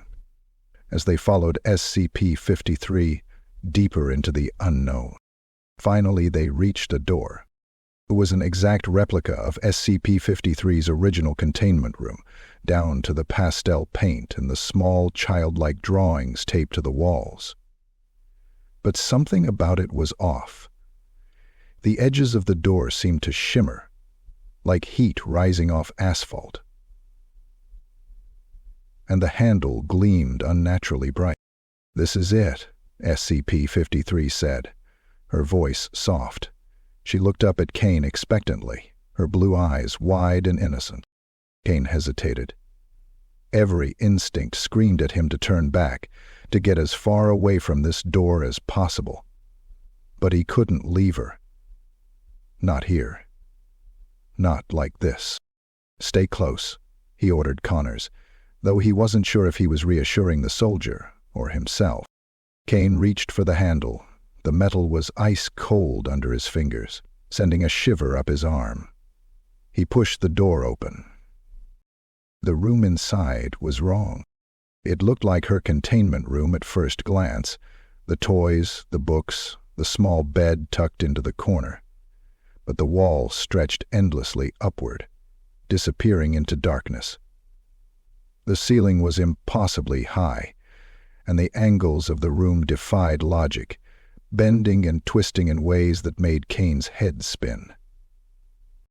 Mirrors lined every surface, their reflections warped and fragmented.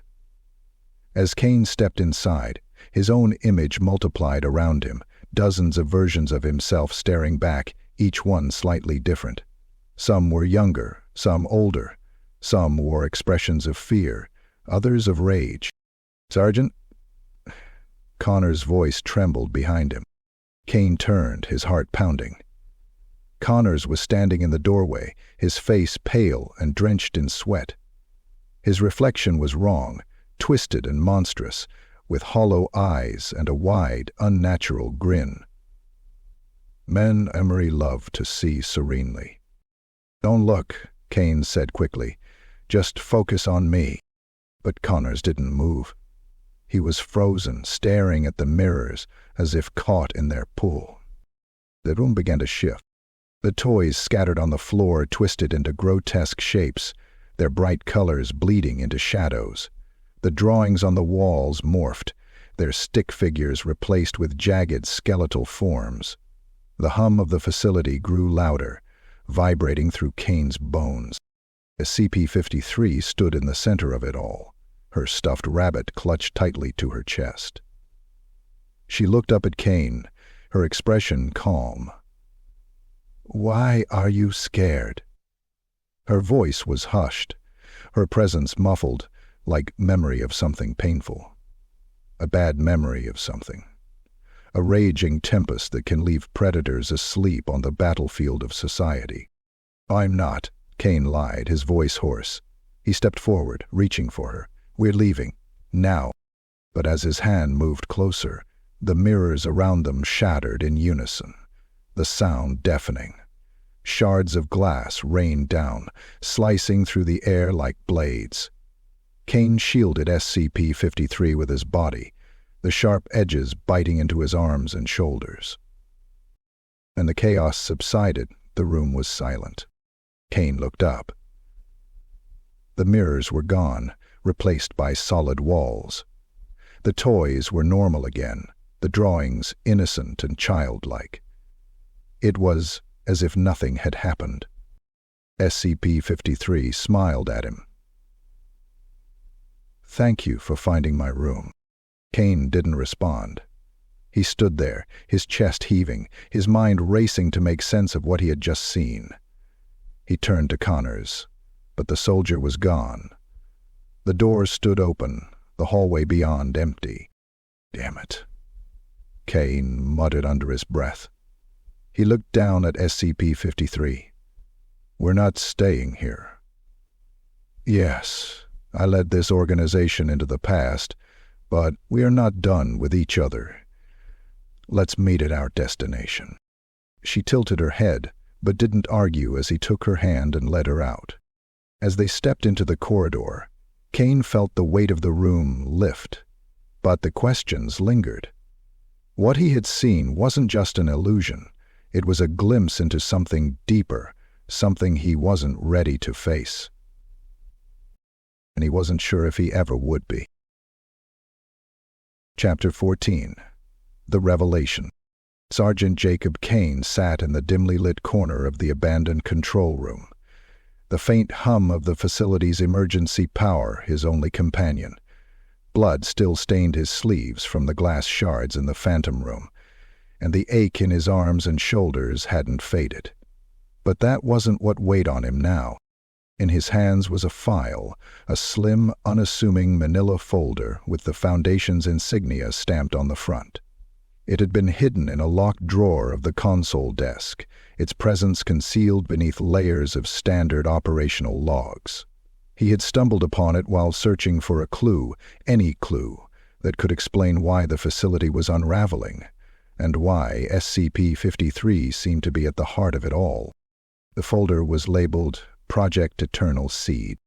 Kane's instincts told him that whatever was inside, it wasn't meant for him, or anyone for that matter. He hesitated, the weight of the file pressing against his chest like a physical force. But then, he flipped it open. The first page was a summary, its text dense with jargon and redacted passages.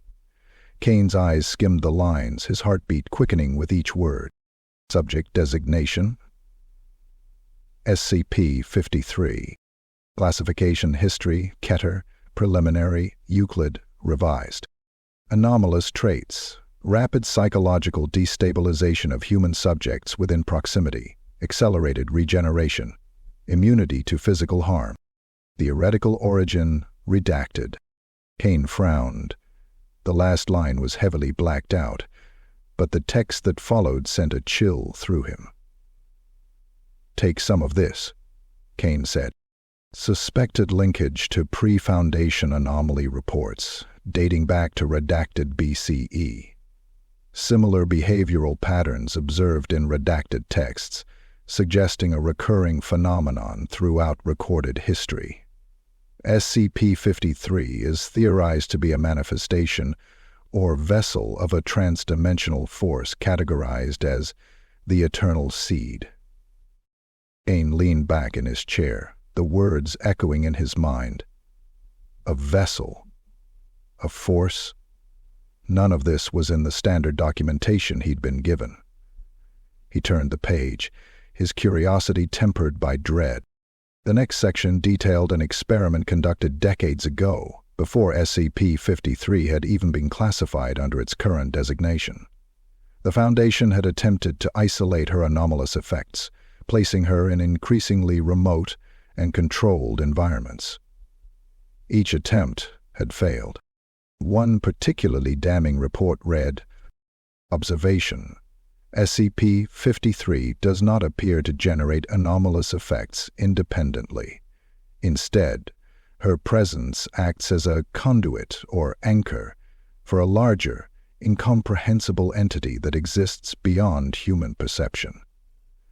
Attempts to sever this connection result in catastrophic failures, including total facility collapse and unaccounted losses of personnel." The words blurred as Kane's pulse quickened. His hands gripped the edges of the file tightly. He flipped to the final pages, finding a heavily redacted transcript of a senior researcher's interview. Interviewer: "Why was the reclassification approved? Her effects remain lethal." Subject: "Containment isn't possible, not in the traditional sense. Reclassification was a compromise, an illusion of control. She cannot be neutralized, only appeased." Interviewer: "Appeased? You make her sound like a god." Subject: "Not a god, a seed. A fragment of something far older than this world. Something that doesn't understand humanity and doesn't need to." Interviewer: "And what happens if the containment protocols fail?" Subject: "If they fail? We don't have a contingency. There is no containment. Not really." Kane slammed the file shut, his breathing uneven. The implications were staggering. SCP-053 wasn't just a dangerous anomaly. She was the tip of a proverbial iceberg, a crack in the dam holding back something far worse. Her containment wasn't just fragile, it was meaningless. The weight of the truth pressed down on him. He thought of her innocent blue eyes, her sweet childlike voice. She wasn't malicious, wasn't even aware of the destruction she caused. But that didn't change what she was. A gateway to something humanity couldn't understand or contain. The intercom crackled, pulling Kane from his thoughts. It was a garbled message, barely intelligible through the static. "Sergeant Kane, all remaining personnel to Main Command, breaches escalating." He stuffed the file into his jacket, his mind racing.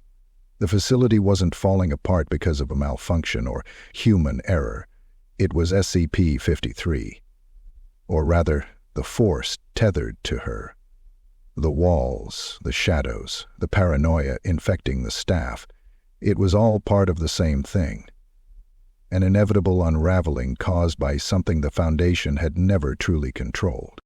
Kane stood, his body heavy with exhaustion, but his purpose clear.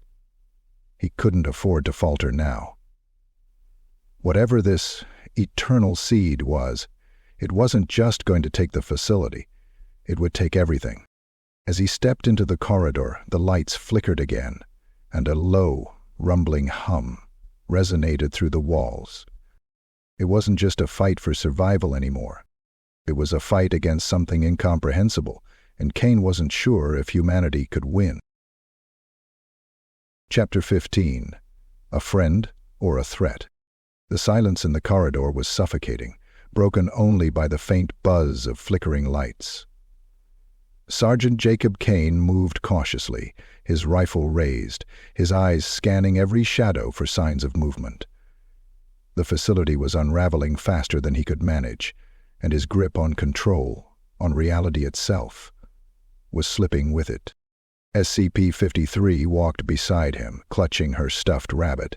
She hummed softly, her bright blue eyes darting curiously around the broken hallway. Kane stole a glance at her, his thoughts a tangled mess. She seemed so small, so vulnerable, but the chaos surrounding her was undeniable. The hidden report weighed heavily in his jacket pocket, its revelations echoing in his mind. "What's there?" SCP-53 walked beside him. Kane stopped once in the room to look back at Demo and Cora. Containment isn't possible. Not in the traditional sense. Exercise. "Stay close," Kane said gruffly. His voice felt hollow, like it belonged to someone else. "I'm always close," SCP-53 replied cheerfully, her voice cutting through the tension like a blade.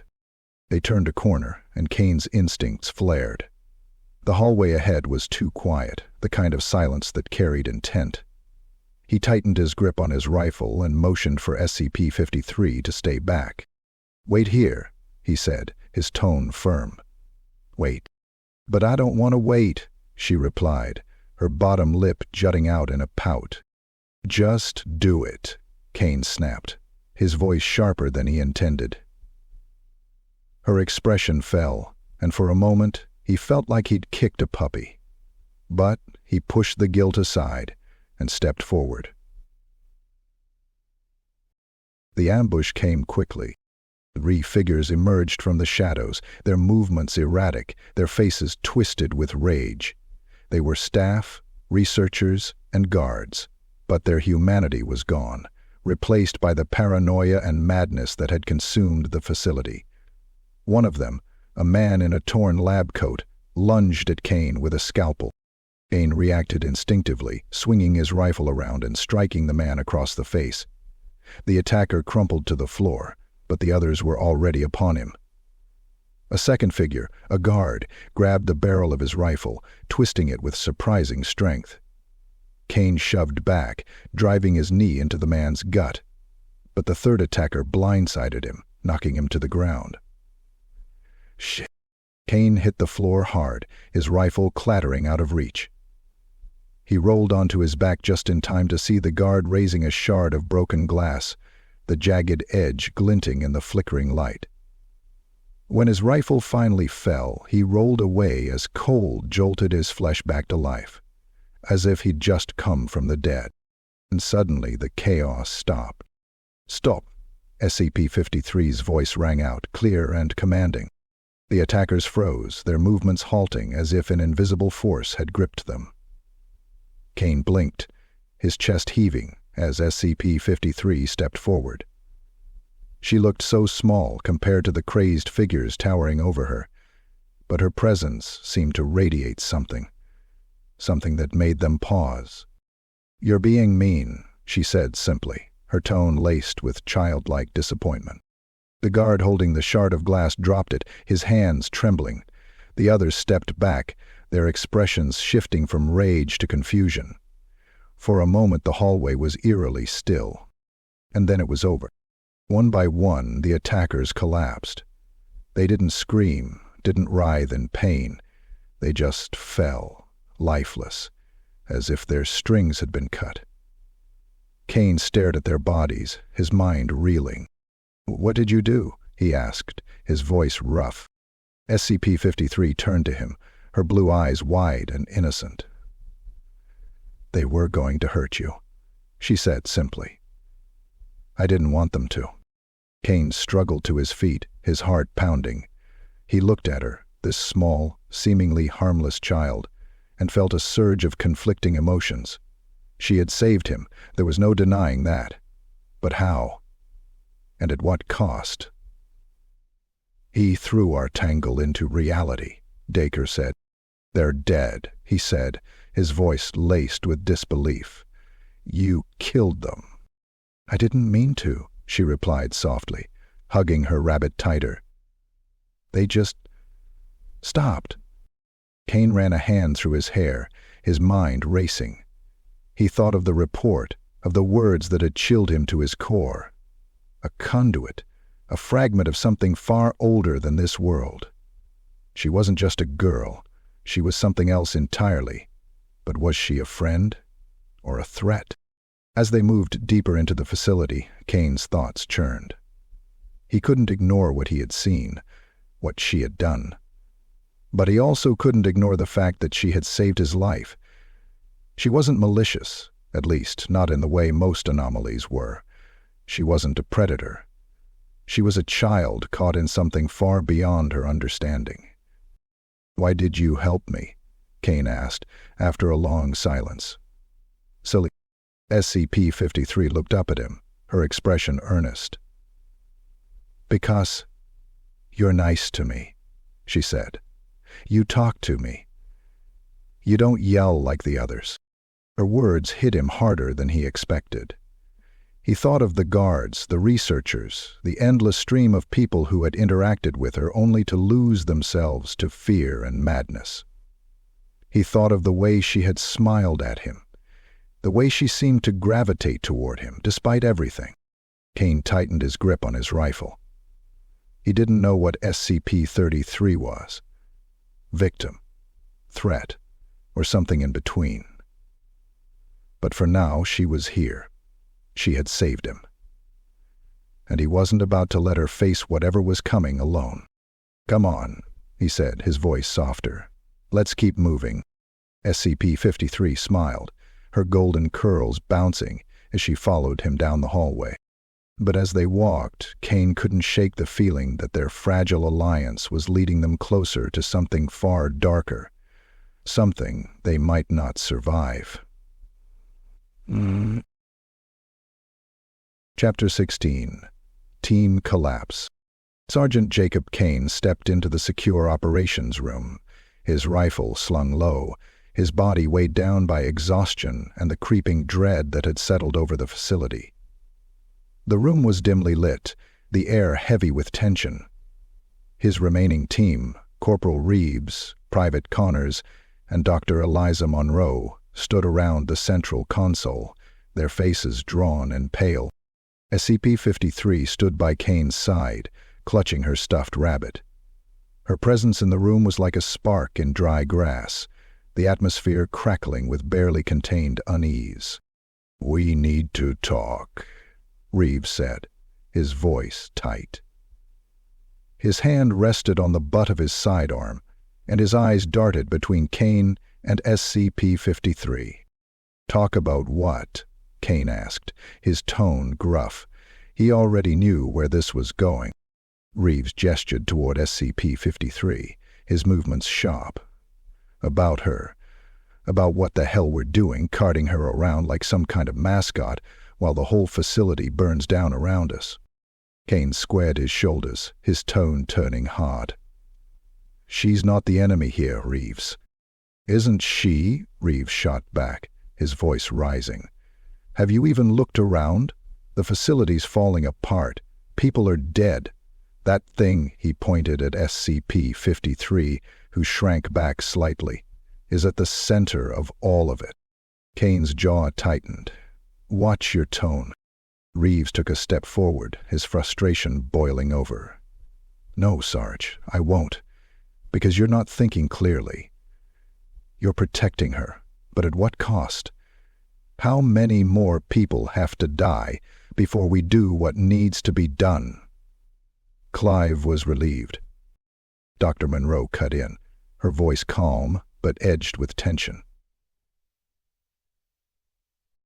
"Worse," Reeves snapped, his eyes wide. "How the hell could it get worse?" Jensen said.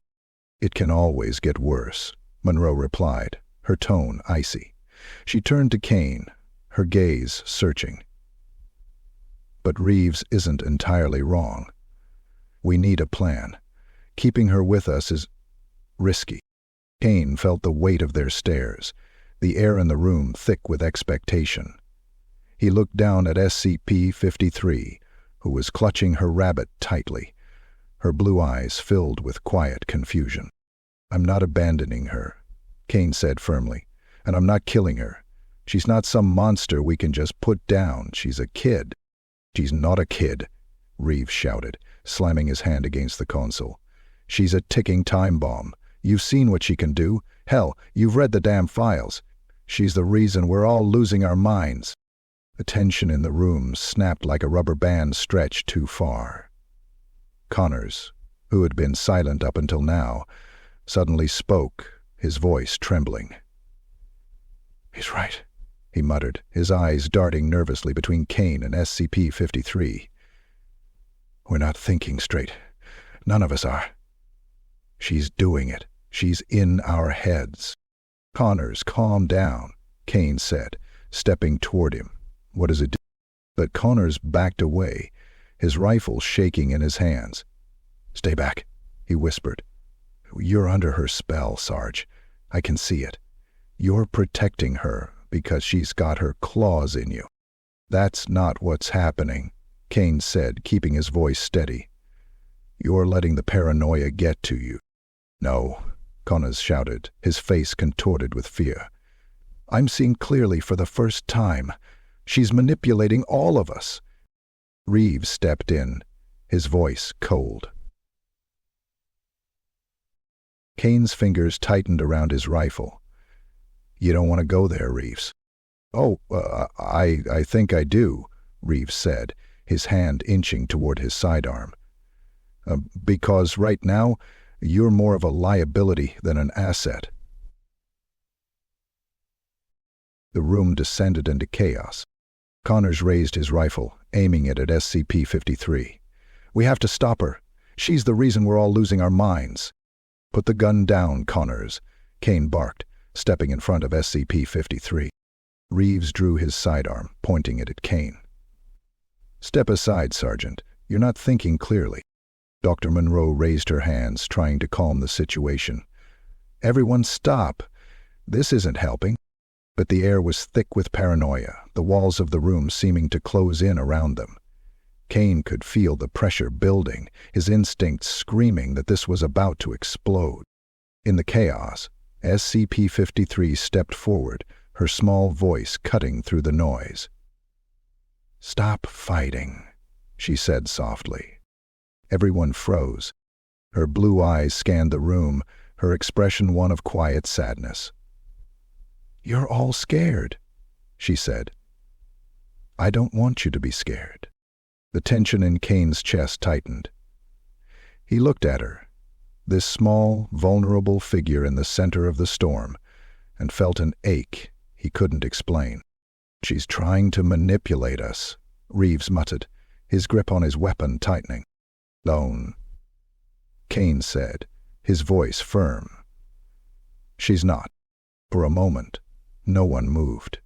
The room was a powder keg, ready to explode. Then Connors lowered his rifle, his shoulders sagging, as the fear in his eyes gave way to exhaustion. On screen, the President doctored his plate selector and concentrated on the task front of him. While Reeves hesitated, his jaw clenched. Finally, he holstered his sidearm, his frustration simmering just below the surface. "This isn't over," Reeves said, his voice low. "Maybe not," Kane replied. "But for now, we stick together. Or we don't make it out of here at all." The group fell into a tense silence, the cracks in their unity glaringly obvious. Kane glanced down at SCP-53, who had retreated to his side, clutching her rabbit tightly. Friend or threat, Kane thought, the question echoing in his mind. He didn't know the answer, but for now, she was still with him. And he wasn't going to let anyone harm her. Not yet. Chapter 17. A Desperate Alliance. Sergeant Jacob Kane leaned against the wall of the observation deck, his rifle resting across his lap. His muscles ached. His mind was a frayed mess, and his chest felt tight with the weight of the impossible situation unfolding around him. SCP-53 sat nearby, her stuffed rabbit held close to her chest, humming softly to her chest. "You look like hell," Dr. Eliza Monroe said as she approached, a thin sheen of sweat glistening on her brow. She was carrying a small black case in one hand and a tablet in the other, her usual stoic demeanor cracking under the pressure. "Feeling it too," Kane muttered, rubbing a hand over his face. "Tell me you've got something." Monroe set the case down on a nearby table and pulled out a sleek, cylindrical device. It was about the size of a thermos, with glowing blue lines running along its surface. "This is a prototype containment field generator," she said. "It's experimental, untested, and barely functional, but it might be our only shot." Kane raised an eyebrow. "How's it work?" Monroe tapped a tablet, pulling up a schematic of the device. "It's designed to isolate high-level anomalies by creating a localized, self-contained spatial distortion. In theory, it can sever SCP-53's connection to whatever force she's acting as a conduit for." "In theory," Kane repeated, his voice skeptical. "What happens if it doesn't work?" Kane settled down.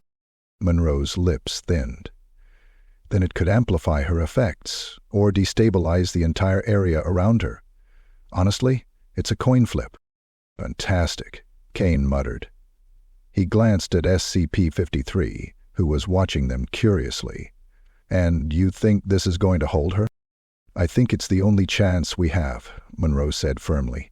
"We can't keep running. We have to try." The facility was a war zone. Infected staff roamed the hallways, their paranoia and violence escalating with each passing hour. Kane and Monroe knew that moving SCP-53 through the chaos would be a challenge, but staying put was no longer an option. The fractured remnants of the team had dissolved completely. Reeves had stormed off in anger, and Connors was missing, presumably another victim of the madness. His new assignment would be to restore the flow of combat. "If we're going to do this, we need a clear path to the containment lab," Monroe said, packing the device back into the case. "The lab has the infrastructure to power the generator. We can't activate it here."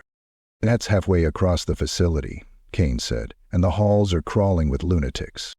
Monroe met his gaze, her eyes sharp despite the exhaustion etched into her face. "Then we'll have to outsmart them." They moved carefully, Kane taking point with his rifle raised, Monroe close behind with SCP-53 clinging to her arm. The child's calm demeanor was unsettling, given the chaos surrounding them.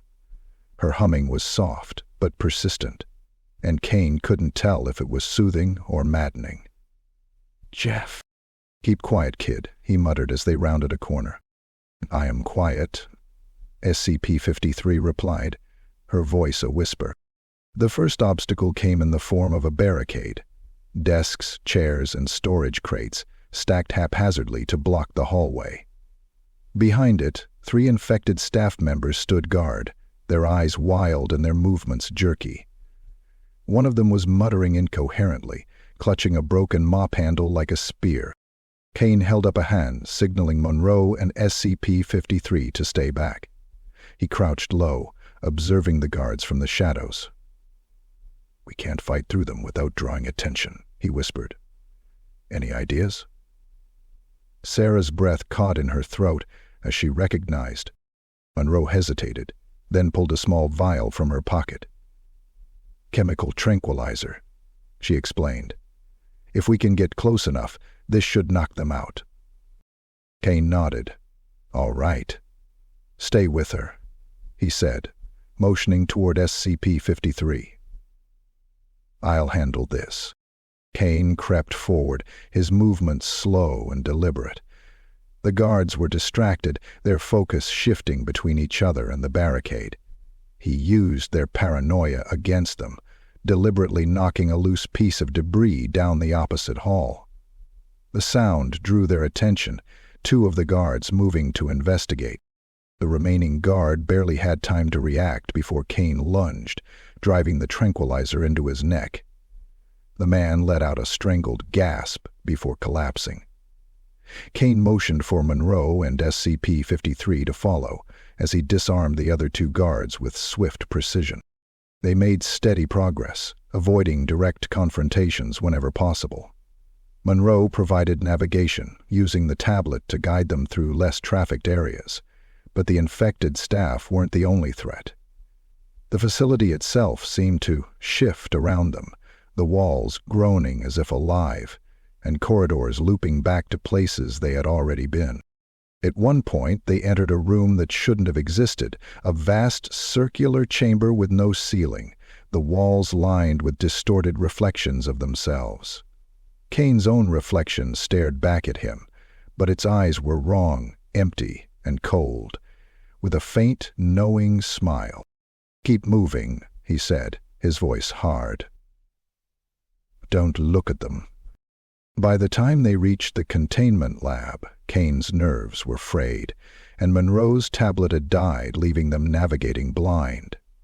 The lab was intact, but the tension in the air was palpable. Monroe wasted no time, setting up the containment device and connecting it to the lab's power grid. "This will take a few minutes to charge," she said, her voice strained. "Keep her close. If anyone gets in here before we're ready, we're done." Kane nodded, positioning himself near the entrance, his rifle at the ready. SCP-53 stood quietly beside Monroe, her gaze fixed on the glowing lines of the generator. Simultaneously, "What's that?" she asked, her voice curious. "It's going to help us," Monroe replied, though her tone was anything but certain. Kane glanced back at the two of them, his chest tightening. He didn't know if this plan would work, if it could work, but it was the only hope they had left. Browing low, he fought to speak, and hope was running out. Chapter 18. The Chase. The lab was a symphony of tension. The containment device hummed as it charged, its glowing lines casting eerie shadows on the walls. Sergeant Jacob Kane stood by the entrance, his rifle ready, every nerve on edge. Dr. Eliza Monroe worked frantically at the console, her fingers flying over the keyboard as she monitored the generator's progress. Behind them, SCP-53 clutched her stuffed rabbit, her small body trembling. The child's usual calm was cracking, her blue eyes wide with fear, as the chaos outside the lab echoed louder, shouts, crashes, and the occasional scream. "I don't like it here," she whispered, her voice small and shaky. "It's okay, kid," Kane said, though his voice lacked conviction. "We're almost done." The lights flickered, and a low rumble vibrated through the floor. SCP-53 flinched, backing away from the glowing generator. "It's too loud," she cried, dropping her rabbit and covering her ears. Monroe turned, her face pale. "Stay calm, sweetheart. It's just a machine. It won't hurt you." But SCP-53 shook her head, tears streaming down her face. "No, it's wrong. Everything's wrong." Before Kane could react, she bolted. "Damn it," Kane shouted, swinging his rifle onto his back as he sprinted after her. Monroe called after him, panic in her voice. "We can't let her out of our sight. If she keeps running—" "No," Kane snapped, his boots pounding against the floor as he chased SCP-53 through the twisting corridors. He crossed the second building to the entry hall. The child was fast, her small figure darting through the dimly lit hallways with surprising agility. Kane's heart pounded in his chest, his pulse roaring in his ears. The air seemed thicker now, charged with an almost tangible sense of dread. "Why is your car still here?" The first obstacle came in the form of a group of infected staff, their faces pale and eyes wild. They turned as SCP-53 ran past, their expressions twisting into rage. One of them, a man in a torn lab coat, lunged toward her, but Kane was faster. "Get away from her," he barked, his rifle snapping to his shoulder. The man hesitated, and Kane didn't give him a second chance. The sharp crack of his rifle echoed through the corridor, and the infected staff scattered, retreating into the shadows. Kane kept moving, his focus narrowing on the faint sound of SCP-53's footsteps. "Eliza!" he shouted over his shoulder. "Stay close." "I'm right behind you," Monroe called back, her breath coming in short gasps. "But she's getting too far ahead." They rounded a corner and came to a dead end, a wide storage room filled with rows of shelving units. SCP-53 stood in the center, her tiny body dwarfed by the towering shelves. She was trembling, her back to them. Kane approached cautiously, his voice softer now. "Kid, it's okay. You're safe. Just come back with us." She didn't move. "It's not safe," she whispered, her voice barely audible. "It's everywhere." Kane's stomach tightened. "What's everywhere?" Before she could answer, the room seemed to shift. The shelves groaned as their edges blurred, twisting into impossible angles. The air grew colder, the lights flickering wildly. Shadows spilled across the floor, converging toward SCP-53, like ink pooling around her feet. "Move!" Monroe shouted, grabbing Kane's arm and pulling him back. The shadows surged, forming into humanoid shapes, black, featureless figures with glowing red eyes. Kane raised his rifle and fired, the muzzle flash lighting up the room. But the bullets passed through the creatures, as if they were smoke. "Run!" Kane barked, grabbing SCP-53 and hoisting her into his arms. The child clung to him tightly, her tears soaking into his shirt as he bolted back toward the corridor. Monroe followed, her tablet clutched to her chest as she glanced over her shoulder at the pursuing shadows. "They're not stopping," she shouted, her voice filled with panic. Kane's mind raced as he dodged fallen debris and overturned furniture. The facility itself seemed to conspire against them, the hallways twisting and stretching in impossible ways. The shadows were relentless, their whispers filling the air with a maddening hum. Finally, they reached a junction. Kane skidded to a halt, breathing hard as he set SCP-53 down. Monroe leaned against the wall, her face pale. "We can't outrun them. They're everywhere." Kane looked down at SCP-53, her tear-streaked face breaking his heart in ways he didn't want to acknowledge. She shook her head, her voice trembling. "I don't know. I wanted to stop." Kane exchanged a glance with Monroe. They were out of options, and the shadows were closing in. "Back to the lab," Monroe said, her tone firm despite her fear. "We activate the containment device. It's the only chance we have." Kane nodded, scooping SCP-53 into his arms again. "Then let's move."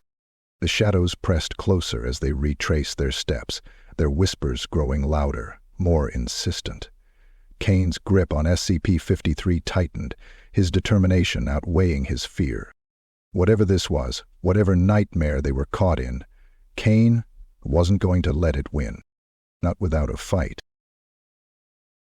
Chapter 19. The Final Confrontation. The central chamber was a monument to impossible architecture. The walls soared into darkness, twisting and curving in ways that defied logic. The air was heavy, thick with an oppressive weight that bore down on Sergeant Jacob Kane like a lead blanket. The floor beneath him pulsed faintly, as if alive, radiating an energy that made his skin crawl. Kane stood at the threshold, SCP-53 in his arms, her small body trembling against his chest. Behind him, Dr. Eliza Monroe staggered, her breathing ragged, her eyes glassy with exhaustion and fear. The shadows that had chased them through the facility pooled at the edges of the room, their forms flickering like dying flames. The whispers they carried were louder now, overlapping into a cacophony that burrowed into Kane's mind. "We shouldn't be here," Monroe murmured, clutching her tablet like a lifeline. This isn't real." "It's real enough," Kane said grimly, his voice barely audible over the whispers. At the center of the chamber stood a massive, glowing structure, an anomaly within an anomaly. It looked like an oversized, jagged crystal, its surface shimmering with a kaleidoscope of shifting colors. Kane felt an almost gravitational pull toward it, a gnawing curiosity mixed with a deep, primal fear. The whispers grew louder as he approached, their meaningless words coalescing into fragments of his own thoughts. "You can't save her. She's a monster. This is your fault." Kane shook his head, gritting his teeth. "Stay out of my head," he growled, his voice low and dangerous. But the whispers didn't stop. Monroe stumbled forward, her face pale and streaked with sweat. "That's it," she said, pointing to the glowing crystal. "That's the connection. It's the source of her influence." The two of them stared at the influence. Kane glanced down at SCP-53. She was staring at the crystal, her wide blue eyes reflecting the shifting lights. "I don't like it," she whispered, her voice small and scared. Monroe's fingers danced over the tablet, her movements jerky and frantic. "We activate the containment device here," she said. "It's the only way to sever the connection." "What happens to her?" Kane asked, his voice tight. Monroe hesitated, her eyes darting to SCP-53. I don't know." "That's not good enough," Kane snapped. "Is all we've got," Monroe shouted, her voice cracking. "If we don't do this, the entire facility, and maybe more, will collapse. Do you want that on your conscience?" Kane didn't answer. His gaze was fixed on SCP-53, who clung to his arm, her small fingers digging into his sleeve. "Neymart!" The moment cracked like glass. Monroe suddenly froze, her body rigid. Her head turned slowly toward Kane, her eyes wide and filled with something dark. "She's lying to you," she hissed, her voice distorted. "She's the reason this is happening. She's the reason you're going to die." Kane's grip on his rifle tightened. "Monroe, stay with me," he said, his voice low and steady. "Don't let it get to you." But Monroe's expression twisted into a snarl. "You don't see it, do you? She's in you. She's twisting you, making you weak." Before Kane could respond, Monroe lunged at SCP-53, her hands outstretched, her face contorted with rage.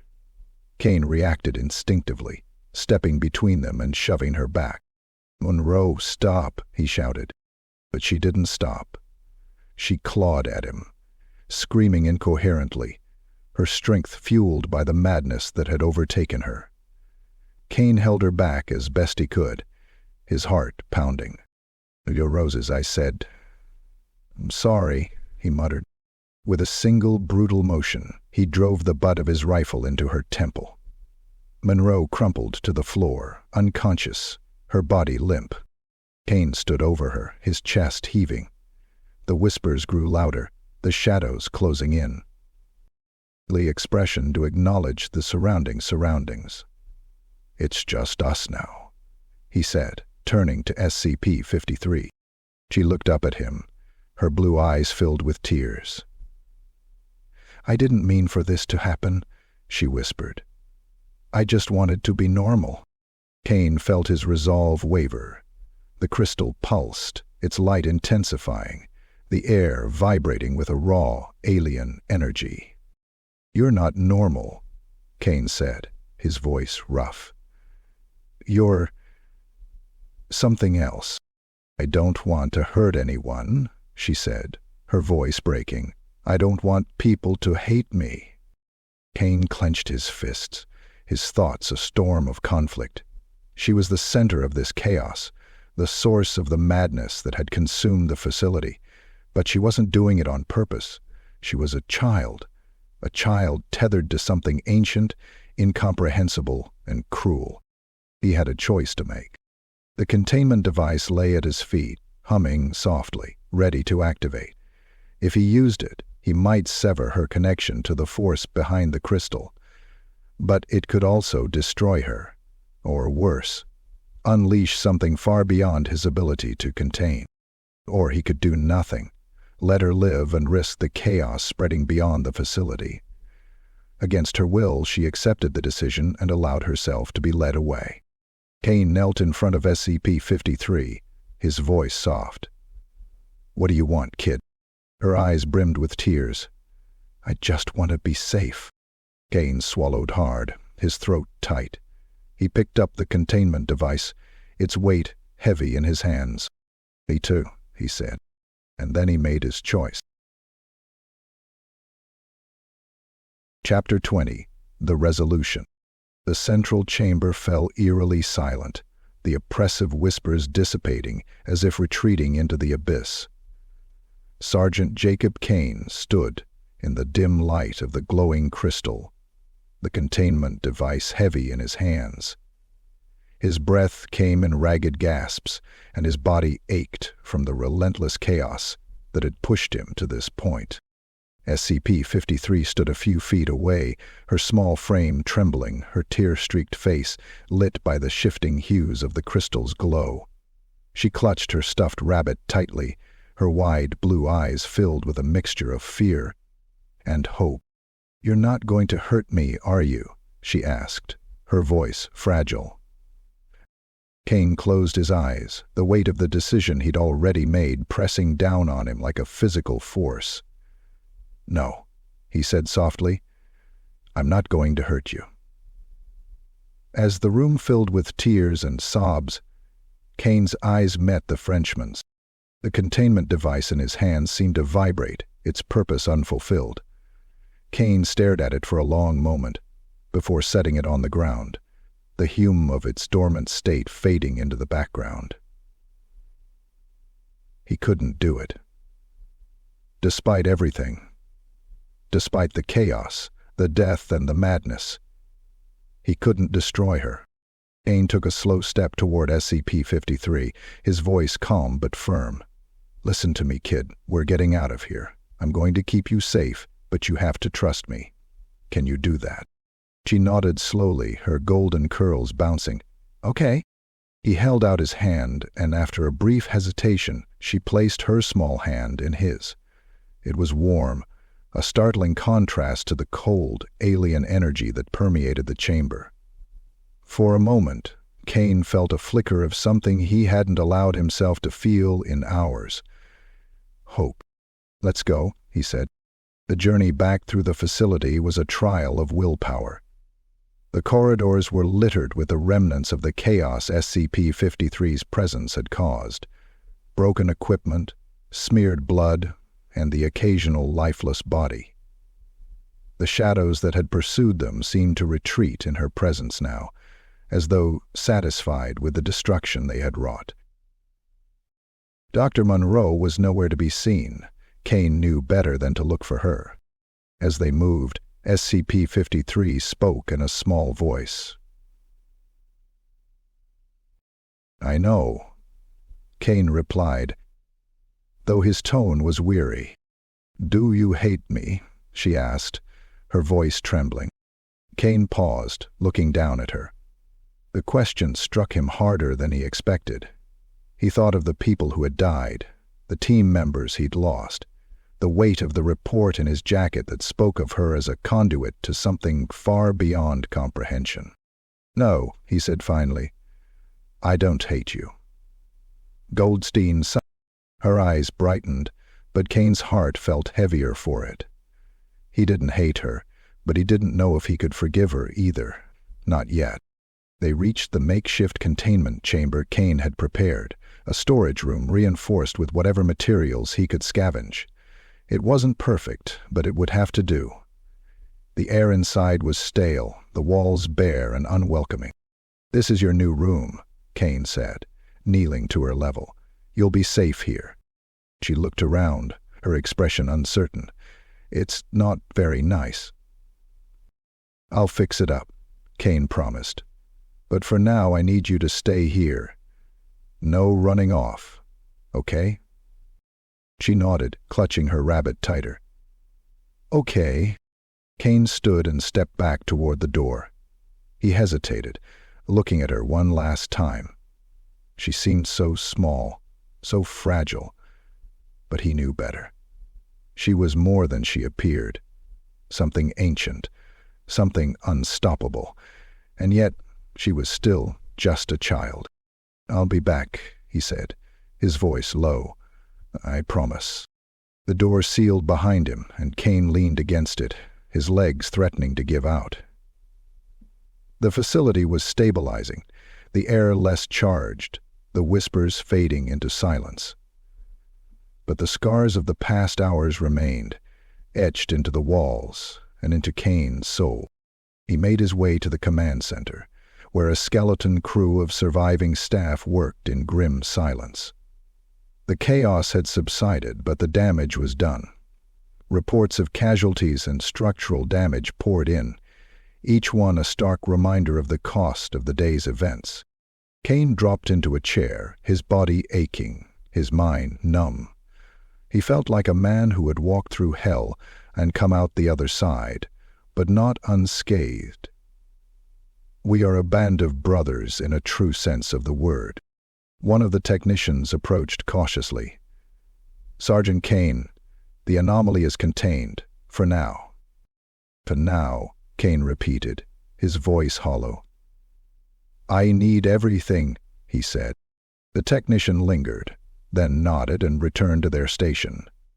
Kane leaned back, closing his eyes. Images of the facility's descent into madness flashed behind his eyelids. Reeves' accusations, Connor's paranoia, Monroe's descent into rage. All of it leading to this moment. SCP-53 was contained, but at what cost? Kane knew he was changed, his mind and soul scarred by what he had witnessed. He thought of her blue eyes, her trembling voice, her small hand in his, and felt a pang of something he couldn't name. Pity? Guilt? Maybe both. He opened his eyes and stared at the glowing monitors, their cold light reflecting the shattered remnants of the facility. It was over, but the weight of it would never leave him. Some things, Kane realized, couldn't be fixed, only endured.